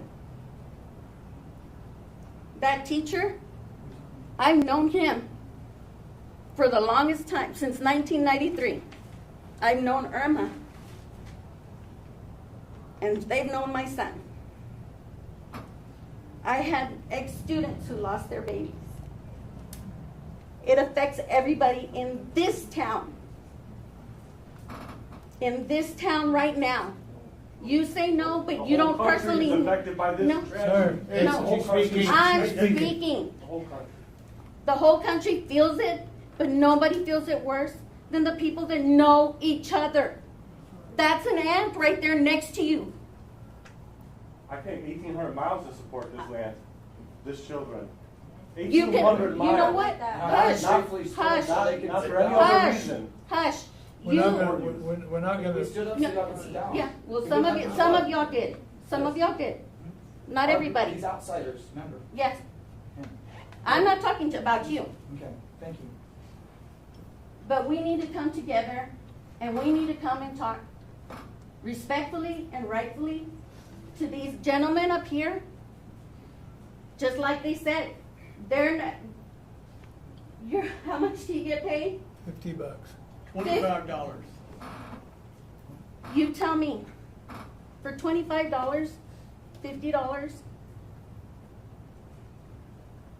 and they want to do it for us, and take time out of their day, out of their family, and sit here and listen to us, we should give them that respect. And just because things aren't done like right now, doesn't mean that it's not going to get done. Right. It's going to get done, but it does take time, just like everything else in this world. And God will provide us with what we need. And I want to apologize for that, because I feel bad that you were treated that way. My parents taught me never to say no to anybody, to be kind to everybody. My mother, back then the Jehovah's Witnesses would knock on your doors. She opened the curtain and said no. And this was always a joke and they would laugh. But I cried that day because you can't say no. That's how they taught me. That's what they showed me. And that's how this town is. You help each other. You be there for each other. No matter what. You see somebody broke down, you go and help them. If you can't help them, you find somebody. And one day my dad did get that when he drove from San Antonio over here. And it was one of his ex-students. And my dad beamed because he was given that opportunity to see one of his ex-students. 32 years was given to Rob and Benson Elementary here in Uvalde because of Mr. John Harrell. He was city mayor at one time, and or was he manager? Both. And I got to work with him again. I got to work with him 2 times for the school district, and then when I worked for Mr. Rodolfo Arthur, because he was the city attorney at the time. And I would appreciate those that aren't from Uvalde to speak respectfully to these men. Because when you leave, this is what we have. When you leave, this is what we have to deal with when y'all go home. So, you know, these police officers, yes, they will get what they are needed because of the fact of the process, and plus, they only need to hire. So, Keep on talking. and you know that once they get hired, then the process will keep on going. I have one question for you. The young man that was sitting next to me who is afraid to go to school because he thinks the cops ain't gonna do nothing. And we're asking these gentlemen to set a precedence by firing these guys. And you think that's bad. And we No, did it. I'm not thinking that's bad. No, How you're not long listening do you want to to. wait for the process before that kid feels comfortable going You know back what? to school? He should have never dealt with that. You know, like I said, whenever you want them to have accountability. Okay, fire the police officers, but are you gonna go to the academy and go put on the uniform? I've done that, I put on the uniform, and I would not cower down. All right, that's it. Time out. That's That's it. Sir, you're out, you're leaving the chambers now. Thank you. You're leaving. Anybody else outburst again? The lady was speaking, you can leave. You can leave now. I don't know, you're not. We're done. We're done. This lady's the last one to do our open comments tonight, and then we're gonna go to our business, but we're done. Yes, sir. More comment if y'all don't mind. Sure, Adam. We'll give you that respect. Yeah, go ahead. But I'm done, but I do appreciate what y'all have been. Y'all still sit here.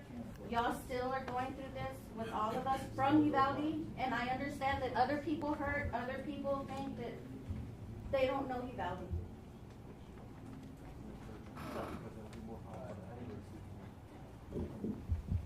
So I do want to say something. I'm not sure who that lady is, but we've been fighting. It sounds like she's fighting for the cops more than the community. I don't know that. No, but that's for everybody. I'm speaking. Now I'm speaking. So I will say, I've talked to every single family member, and they tell me not to stop fighting. Do not stop fighting. Mm-hmm. Don't shut up. Yes. And I've been some of the ones that's been yelling. And you're saying they're yelling and all this stuff. I've been doing that too. But we've been asking for more people to come, to protest with us, to stand with us. Get in yell. It's like 10 people, 15 people out of the 15,000 or 20,000, but if there's something free, they're there. So this is for the children, but I stand with the parents and they back me up. And they're telling me not to stop. That's right. Don't stop fighting. They don't want to come. They don't want to come right now. They can't. I understand you have a relationship with the cops or whatever it is. We're all in this together, but they tell us not to stop fighting. We're not going to stop fighting. These guys are coming in. Maybe it's necessary for something to happen, but I yell, they yell. Sometimes we're passionate about this. We just want something to get done. And I can understand the community here, but others that, you know, you can pick and choose. It's your community. You're the ones. We're asking you to come and help and stand with us. I'm not saying I haven't I'm seen you protecting protest. It. We've been here. We've been protesting in I the have heat. not protested because, for one, I'm divided. That's your choice. I'm with the families. I get emails saying, please continue to fight until something happens. They can't speak. They're 15 people, 20 people. We're asking for more. And I more. can understand you protesting. And I can understand you as part of the family and part of the families here. You can't pick and choose. But the part of the family is part of the family. There's some people that come in here and they degrade these gentlemen. That's what I'm talking about. I'm not talking about. Free speech. I'm not. Free speech is meant to cover controversial speech, not non-controversial speech. Okay. Free speech. I'm sorry. Okay. We're getting out of line again. We're not going to do it again. Adam, we'll let you finish. We've cut you off 3 times, so we'll let the man behind you speak. And after that, we're going to city business. We're in this together. I'm sorry, but I'm just saying that we need more people to stand up. We've been calling on the people, family members want us to continue fighting. Please join us so that we can get some answers. It seems like it's been working. She says it's not getting anywhere. I believe it is. But we're going to keep fighting. Yeah. Amen. Thank you for having Set the us. precedent, the right one. Thank you. Thank you for standing up. Thank you for allowing me to speak, Mayor. Thank you, City Manager, for allowing me to talk. I don't believe I need a mic. I think my voice escalates enough. Yes, sir. And I just want everybody here, the citizens of Uvalde, to know is that us outsiders that you guys seem to not like and push us away, we feel the same pain that you do. And we're all American citizens.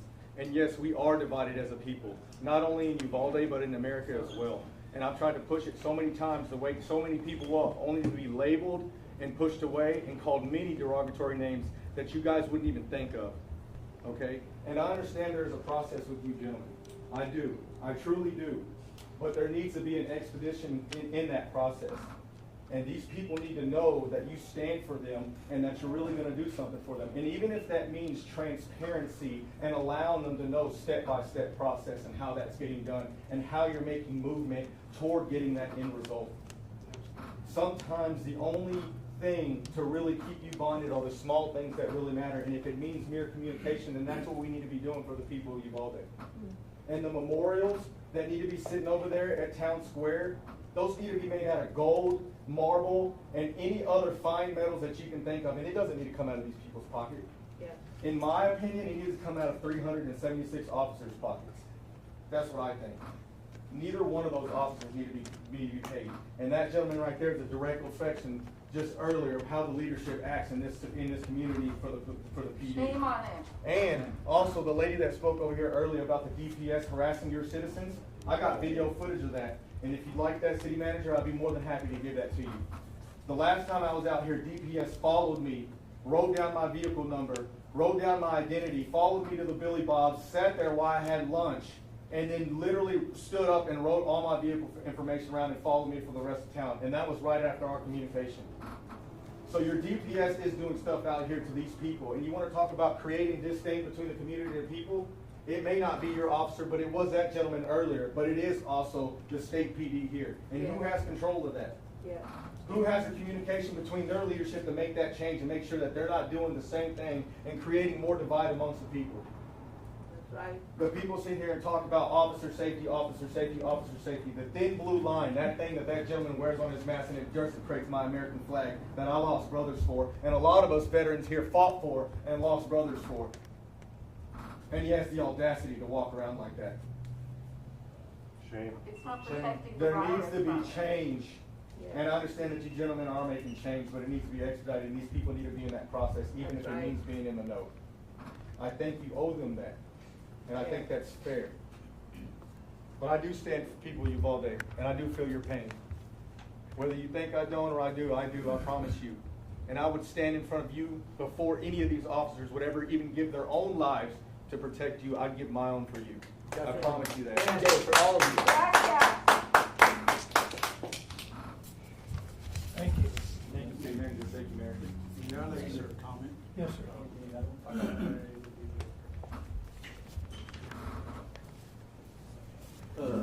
I don't know who that lady was that spoke up earlier. She said she was in the service, and I thank her for her service. Everyone up here on this city council chose to be here. I chose to be a part of this government body. Come what may. Unfortunately, we had a tragic incident on May 24th. It involved obviously several agencies. One of them is our local police department. You know, we have these people from out of town, what have you. That only tells me that the world is watching what we're doing. The country is watching what Uvalde is going to do in this situation. I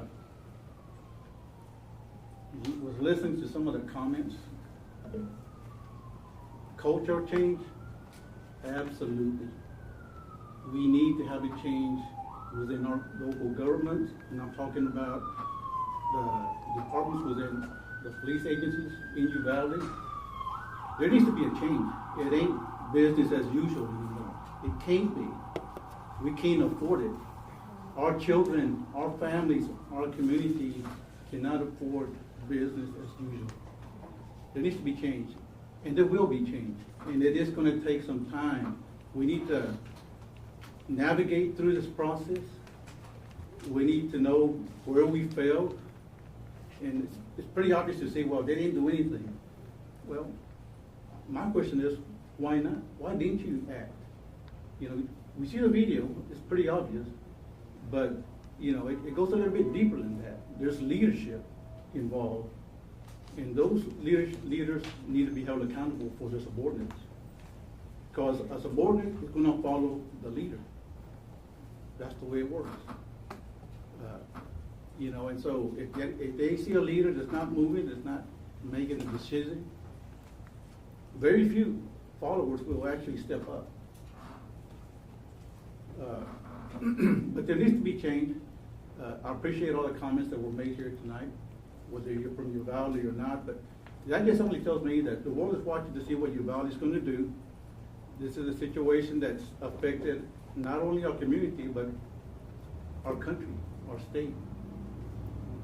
And we need to, and we're going to act on it. We're going to hold people accountable for this. We, as a city council, owe it to the communities of Uvalde. And this community, you know, they say we're close-knit, we're a tight-knit family, we stick together.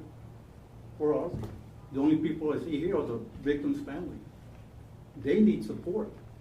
They need people to come out and support them, at least stand in the audience, stand in the hallways and say, just, your actions speak loudly. If this place was full, I can understand Uvalde is close. Uvalde is being supported by its community.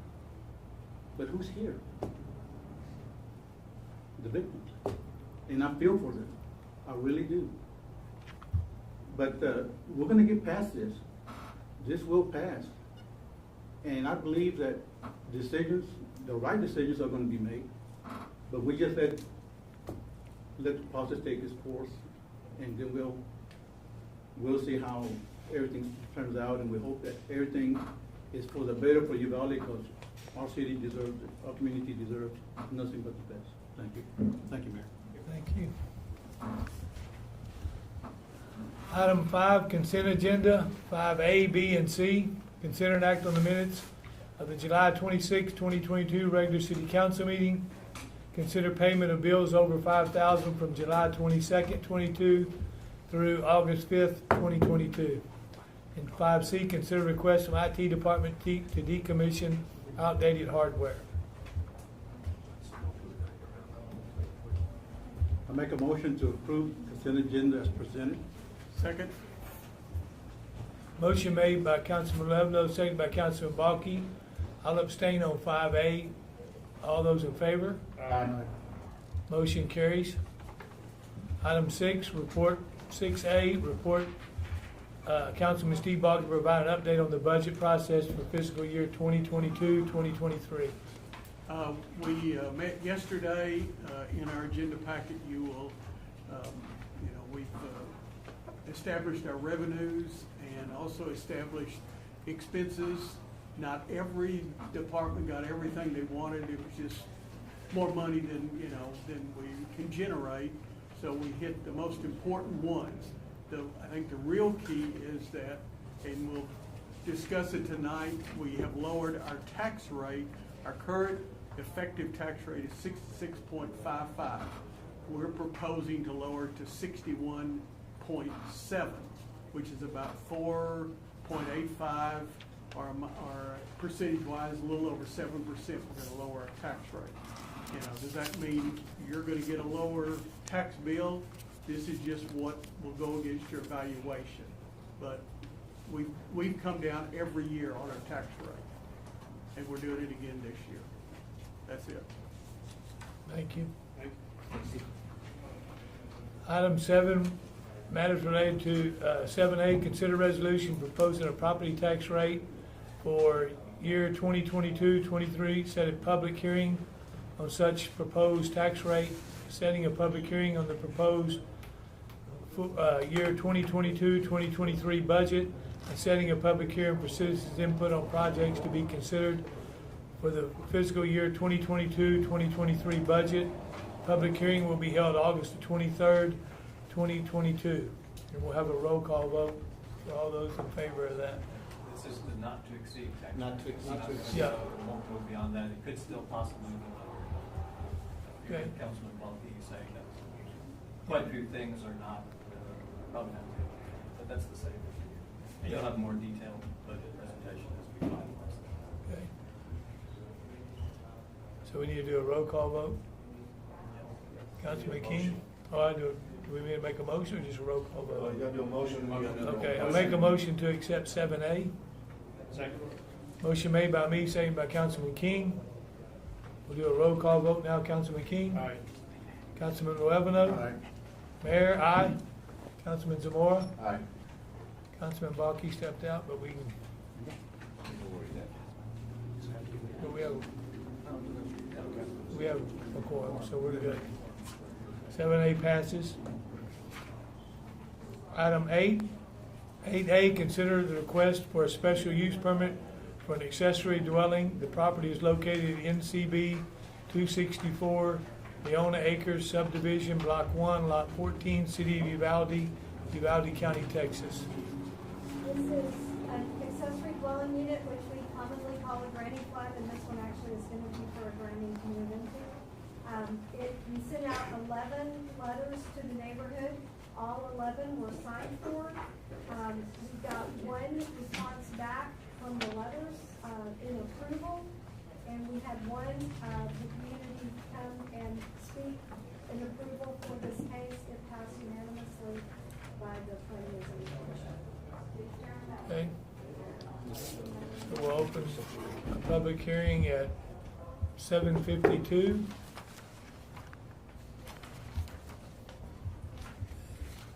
And if no one's here to speak against it, we'll call it 7:52 and a half and close the public hearing. Reconvene for discussion and decision on application.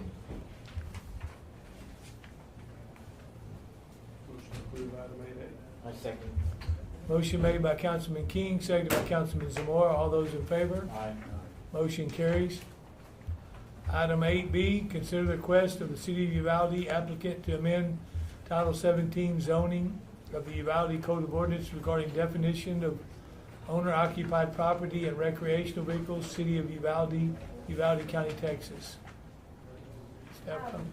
This is part of the one we tabled the last time, and I said I would bring it back in parts. So, this is just definitions, and in particular, we didn't have a definition of owner-occupied properties, and that is one of the conditions of the special use permit, is that it be owner-occupied. So this gives us that definition. We also, have made changes in the past regarding RVs, but we haven't got an up-to-date definition of what that is. So this is just to add those definitions to our zoning code. So it's not changing anything at this It's point? not changing anything, it's just adding definitions. Okay. And it did pass unanimously. Okay. So open a public hearing at 7:53.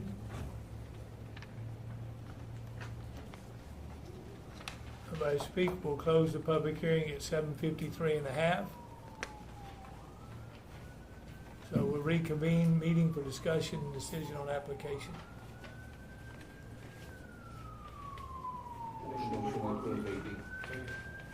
Motion made by Councilman Zamora, seconded by Councilman King. All those in favor? Aye. Motion carries. Item 9, new business. Consider request from UCISD and Gabriel Salazar, principal of Flores Elementary School, to change the direction of traffic on Swartz Street. Well, my name is Gabriel Salazar. I'm the assistant principal of Flores Elementary. You can take that out of there if you need to. So the reason I'm here to speak to you gentlemen today is our campus is going to be structured a little bit different this year. We have our curriculum and instruction staff housed on the south side of the campus.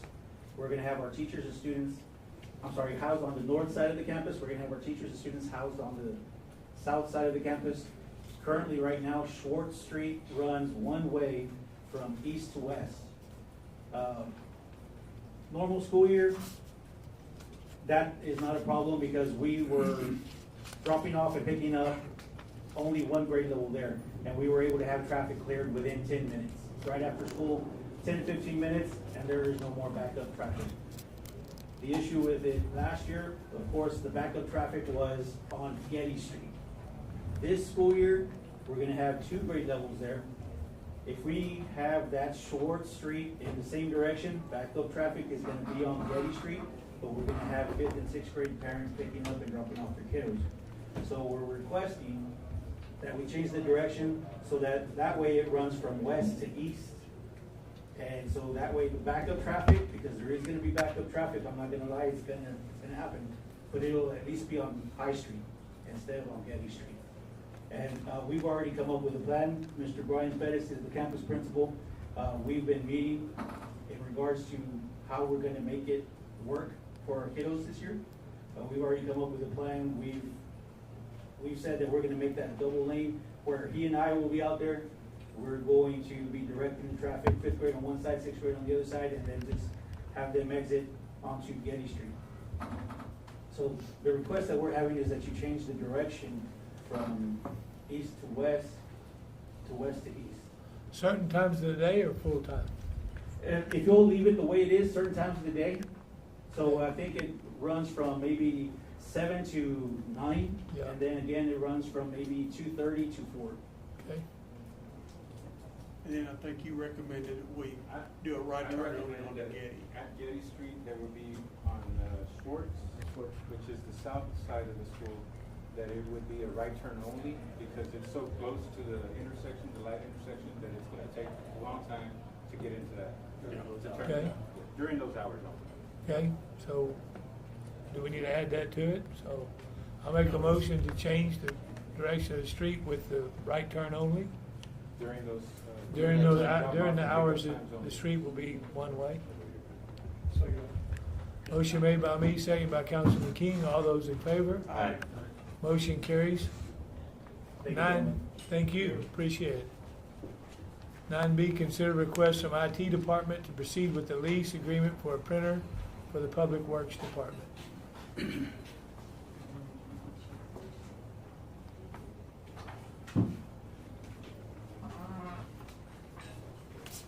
evening.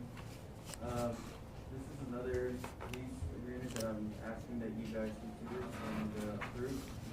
Staff recommendation is going to be for Lone Star copiers. We've had issues, hardware-wise with the, other vendors.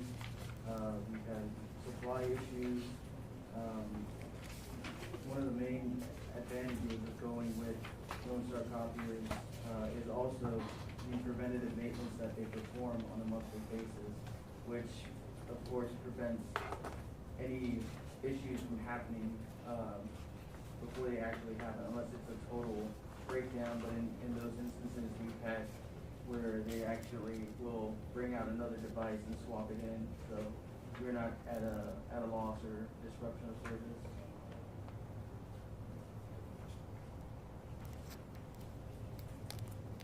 Any questions? This was in our budget, Mr. DiPiazza? Yes. Motion approved, Item Second. Motion made by Councilman King, second by Councilman Nuevano. All those in favor? Aye. Motion carries. Item 10, 10A, request from Councilman Lalo Zamora to discuss the 1 acre tract. Oh, did I miss? Oh. Well, 9C, didn't you want to table that till you got we need to table 9C while they get the information on the contract. So we need to table. We're gonna do it, we just have to get all the paperwork done right. So we'll table 9C to the next one. So we can't consider the donation and you guys do the paperwork? Well, you can't approve the contract, you can do whatever you want other than that. We can Donated, right? Table it till you get the information that you need. Yeah, I mean. We're still gonna get the donation anyway. Yeah. The donation, they're still gonna give us the donation, we're just working on a few items in the contract on the wording of it and everything. She did clear up some of that late this afternoon. I saw your email. I know Mr. Turkey hasn't had a chance to, but if we can approve going ahead with this donation, then we can work on the contract, so that way we can get this in a timely fashion. Because we're trying to do it for the children to get something for them to be able to do. Because the I children mean, are once you're not approving the contract, I don't care. Yeah. Well, we can approve 9C subject to the city attorney That's fine. negotiating the contract. Is this to replace? So that's what you were, that's a motion you were gonna make, so I'll second your motion. Is this to replace the equipment or the play Yeah, equipment or? and that's what I was gonna show Do you have time for a brief presentation? Sure, we do. Everybody knows what's going on. Unfortunately, the wooden structures at the De Leon and Esperanza Park, as much as I would love to keep them there, they're being vandalized. It's on the second page. And the wooden structure is falling apart, just because it's wooden and weather, kids playing on it. There's splinters, wood breaks, you have screws sticking out. I would really love to keep them because I know our open trades did keep them, but unfortunately they are becoming a danger, and since we have this opportunity with Kaboom Playscapes, they're willing to donate to redoing both parks, De Leon and Esperanza. Right now, we're working on the De Leon one, which is about $175,000 that they're going to donate to us. And the best part about this is that the kids design it. And if you'll notice on that first page, kids design it. They tell you the colors, what they want to see, swings, et cetera, et cetera. And so Kaboom comes in and sits down with the kids and say, give us your dream playscape. And then they develop it, and then they bring it in, and it's a 6-figure turnaround. Okay. Councilman King made a donation to approve 9C subject to city attorney working out the contract. Seconded by Councilman Balky and me. All those in favor? Aye. Motion carries. 9D is, I thought y'all did this last week. And we did the other ones last Okay. last meeting. I mean, I don't know what good, other than we can ask for extra support, but I mean, I can tell you yesterday morning, you had a chase come right through the middle of downtown Uvalde at 95 miles an hour. We were not involved in it, but it came right through the middle of town at 7 a.m. in the morning. So when school starts, that's something we're gonna have to be very aware of. So, The parade has started again. yeah. Well, I can tell you from Bracketville in that area, the foot traffic is unbelievable.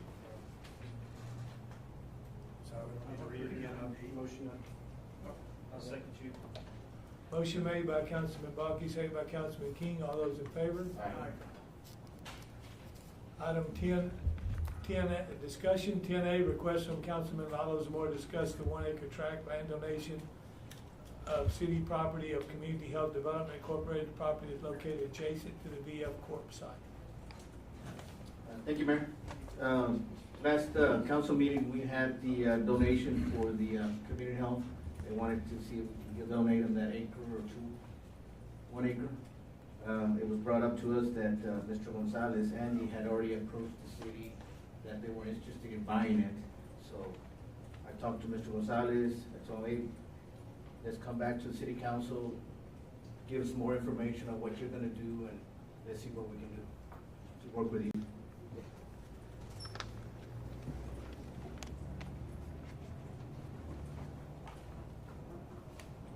Thank you. Thank you. You know, so we had, I know, Mr. Mayor, you weren't here last time, right? So last city council I was here.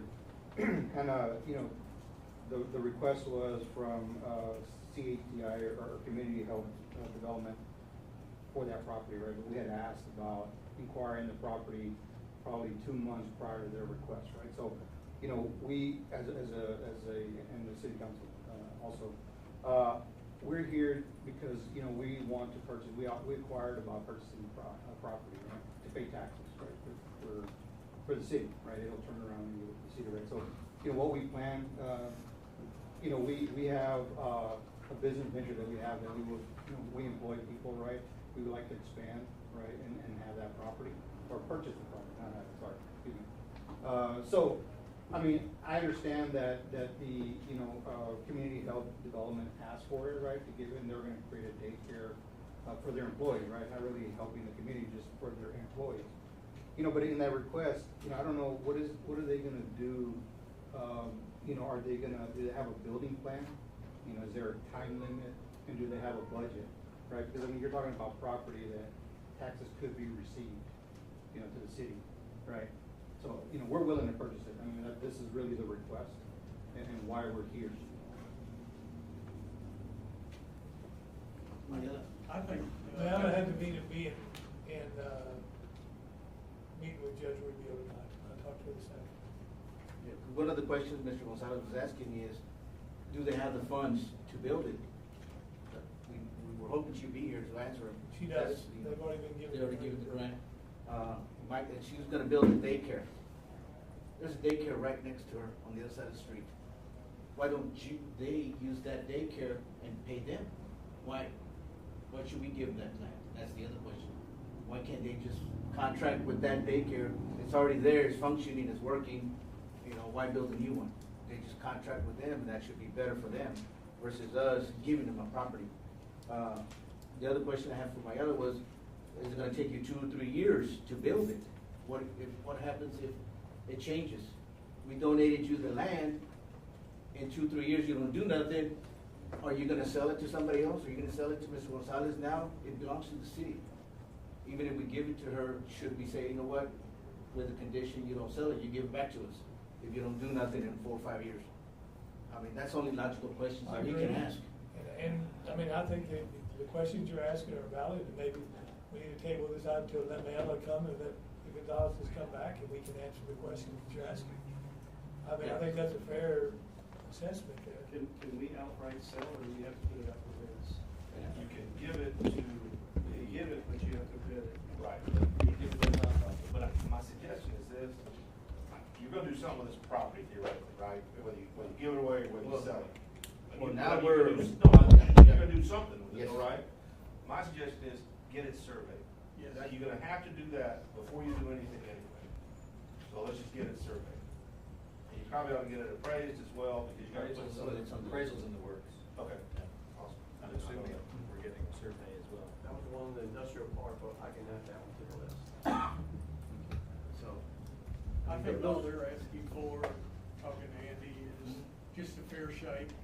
You know, if we sell it, you know, and we say we want X dollars, we'll buy for that, or, you know, I think we'll do that, but I agree with the city attorney, if we need to get I it. agree, we need to get it appraised and surveyed, so we know what we got, because we don't know if it's 1 acre, if it's 1.4 acres, or what it is really, I guess. Well, the other thing is, because I said, if we donate it to the clinic, are they gonna pay tax on it? So we're gonna lose property, and that's not gonna be taxed, which is money coming back to the citizens, back to Uvalde.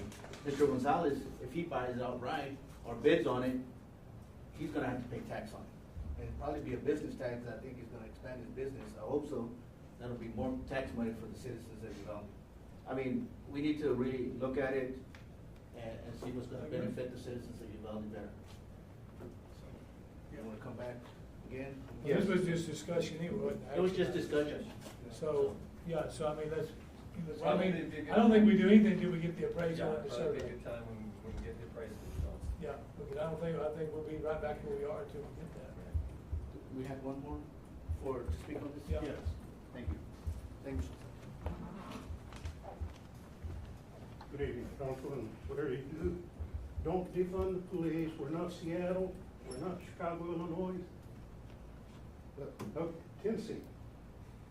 I want to thank you, Councilman Zamora, for honoring the word. You told the Gonzalez's at the last meeting that you would bring it up, and you have for that. Thank you very much. I guess this is for Vince. I was a request by Mr. Gonzalez, who was interested in acquiring this 1 acre property, arbitrarily dismissed by the city staffer. I don't know that I would say it was arbitrarily dismissed, but we considered it, we talked about it amongst ourselves, we decided that we didn't think it was for sale. So you didn't think it was for sale and just blew it off? Well, and yeah, I guess it was dismissed, yeah. And that was 2 months 2 prior? months ago, yeah. So 2 months go by, did the same staffer advise anyone on the council that the Gonzalez's were interested in purchasing the property? My council. No, they found out about that at the last meeting.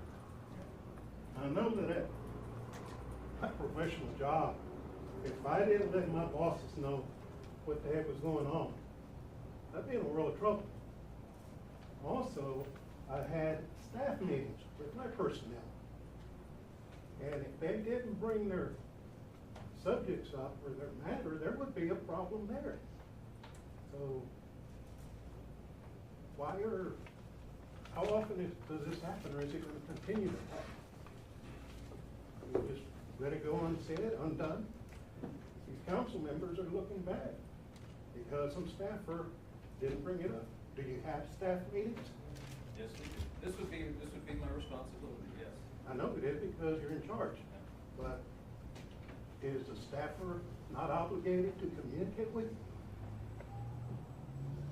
Well, I mean, we share information with council all the time. Would it have been better if we had brought this to council when we got the request? Yes. In retrospect, I would say that's. Thank you. Thank you. And finally, will the city, talking about our tax dollars, will the city also be funding the construction and infrastructure of this daycare facility close by Stage 9? No, you don't have a dime in it. Good, good. So that's all I had. I want to thank you for your time. Thanks. Thank you. Good to see you, Wade. Item 10B is request from me to discuss the creation of Assistant Chief of Police position for Uvalde Police Department. And, you know, this has been on James' request the last 2 years. And, you know, with the tragedy that did befell our community on May the 24th, I think that we're at that point that we need that extra set of management or eyes there too, than taking and revolving lieutenants and putting them in that position when Danny's gone, and it would also be a point where one of them would have to be in town at all times. I think that I will go on record and say I do not think that this position will be or should be filled within our existing police department whatsoever. I think it needs to be gone out and advertised and set a low qualifications. And my point was to put this on here now so that when, I know y'all been talking about it in budget, so that we could go ahead and have everything ready, so when October the 1st comes and we start our budget, we're not doing it then and then waiting another 2 months to get it, that we could act sooner than later.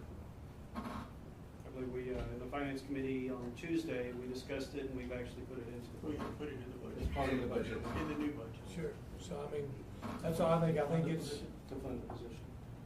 I think it's something that we need to look at, and I think it's something that goes, with this, that we, on our training for their officers and everything, they would be involved. It would also give, another set of eyes to make sure we hold our officers accountable. Absolutely. And on that, Mayor, I would like to add, maybe get the city manager and the chief to also look at their command structure a little bit better. Since we're adding a chief, I think we had taken a chief out, assistant chief out, and added another lieutenant. Are we still gonna keep the 3 lieutenants? Or we're gonna do away with 1 lieutenant and add the assistant police chief? We're still gonna have, the plan is, to add the full-time employee as assistant chief and keep, the 3 lieutenants, thus far. That's fine. Keep this checking. Yeah. Keep the position. Thank you. We're adding, my request was to add an assistant chief position, not create one within an existing budgeted, position. So you're still gonna have 3 lieutenants? Yes, sir. Well, I think we need to Yeah, we discuss could- that too. Look at the command structure a little bit better. Who are your 3 lieutenants? I know Javier Martinez is, Mr. Martinez here is also, who's the third one? Mariano. Okay. Any other discussion item? I think you're gonna get it. Good idea. Okay. 10C, request from Councilman Chip King to discuss facilitating the organization of a Robb School Memorial Committee when the community is ready. And last week, the Strategic Planning Committee met, is that their name? I want to make sure I got that right. They met, and I don't think it was an official meeting to discuss a memorial, but they did discuss it, and it created a lot of discussion here in town. I think what I've been hearing from some of the families, I've not heard from all the families, but I've heard from quite a few families and extended families, and it may be time to go ahead and start that discussion and create a committee. Start the discussion to create a committee who would actually do the discussing, not us. We need to build a structure around that. Is it going to be family members? Obviously, they need to be on there. How many of those? Are they going to pick some people to put on there? Citizens at large, a council member or two. Do we work with the school or not?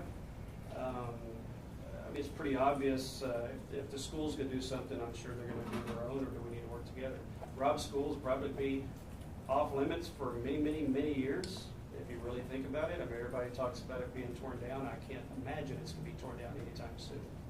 So when we start talking about memorials, we probably ought to be looking at alternate places for something like that.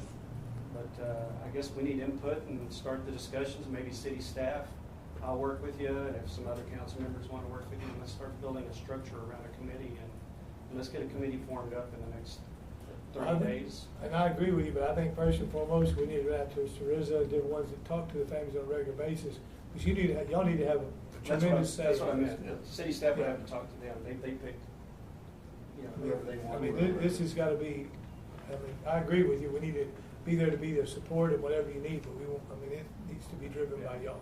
I appreciate that, and I think, they would really appreciate that, getting involved, like you said, but you gotta have a mixture of people, and as I mentioned the last time, it's at the beginning, it's pretty tough when you start making those decisions, because you're very emotional and stuff, but I think it kind of lit things, but you have to start the process, though. I think that's the key to everything.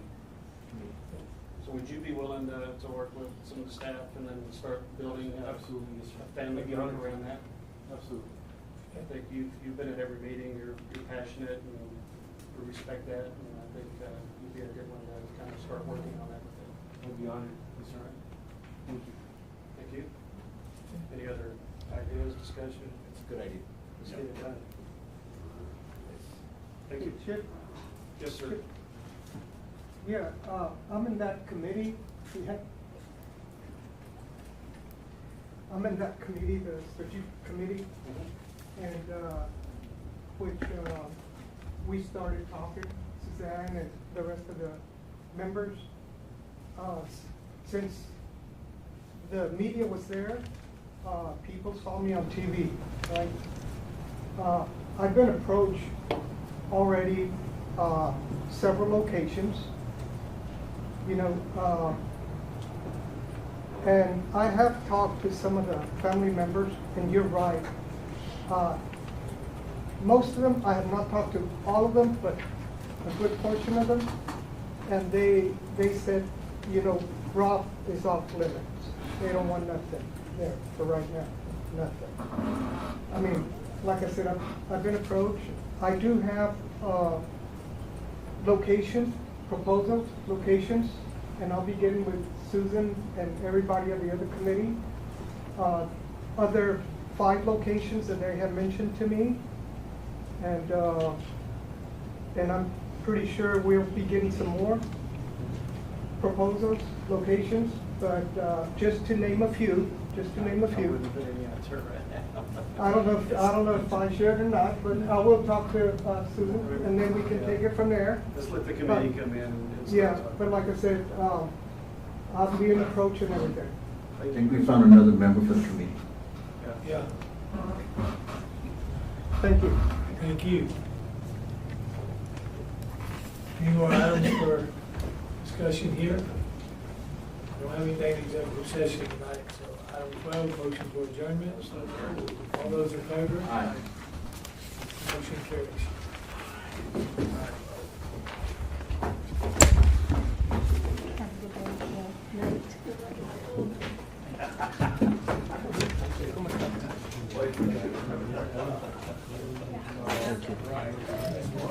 I'm on the strategic committee.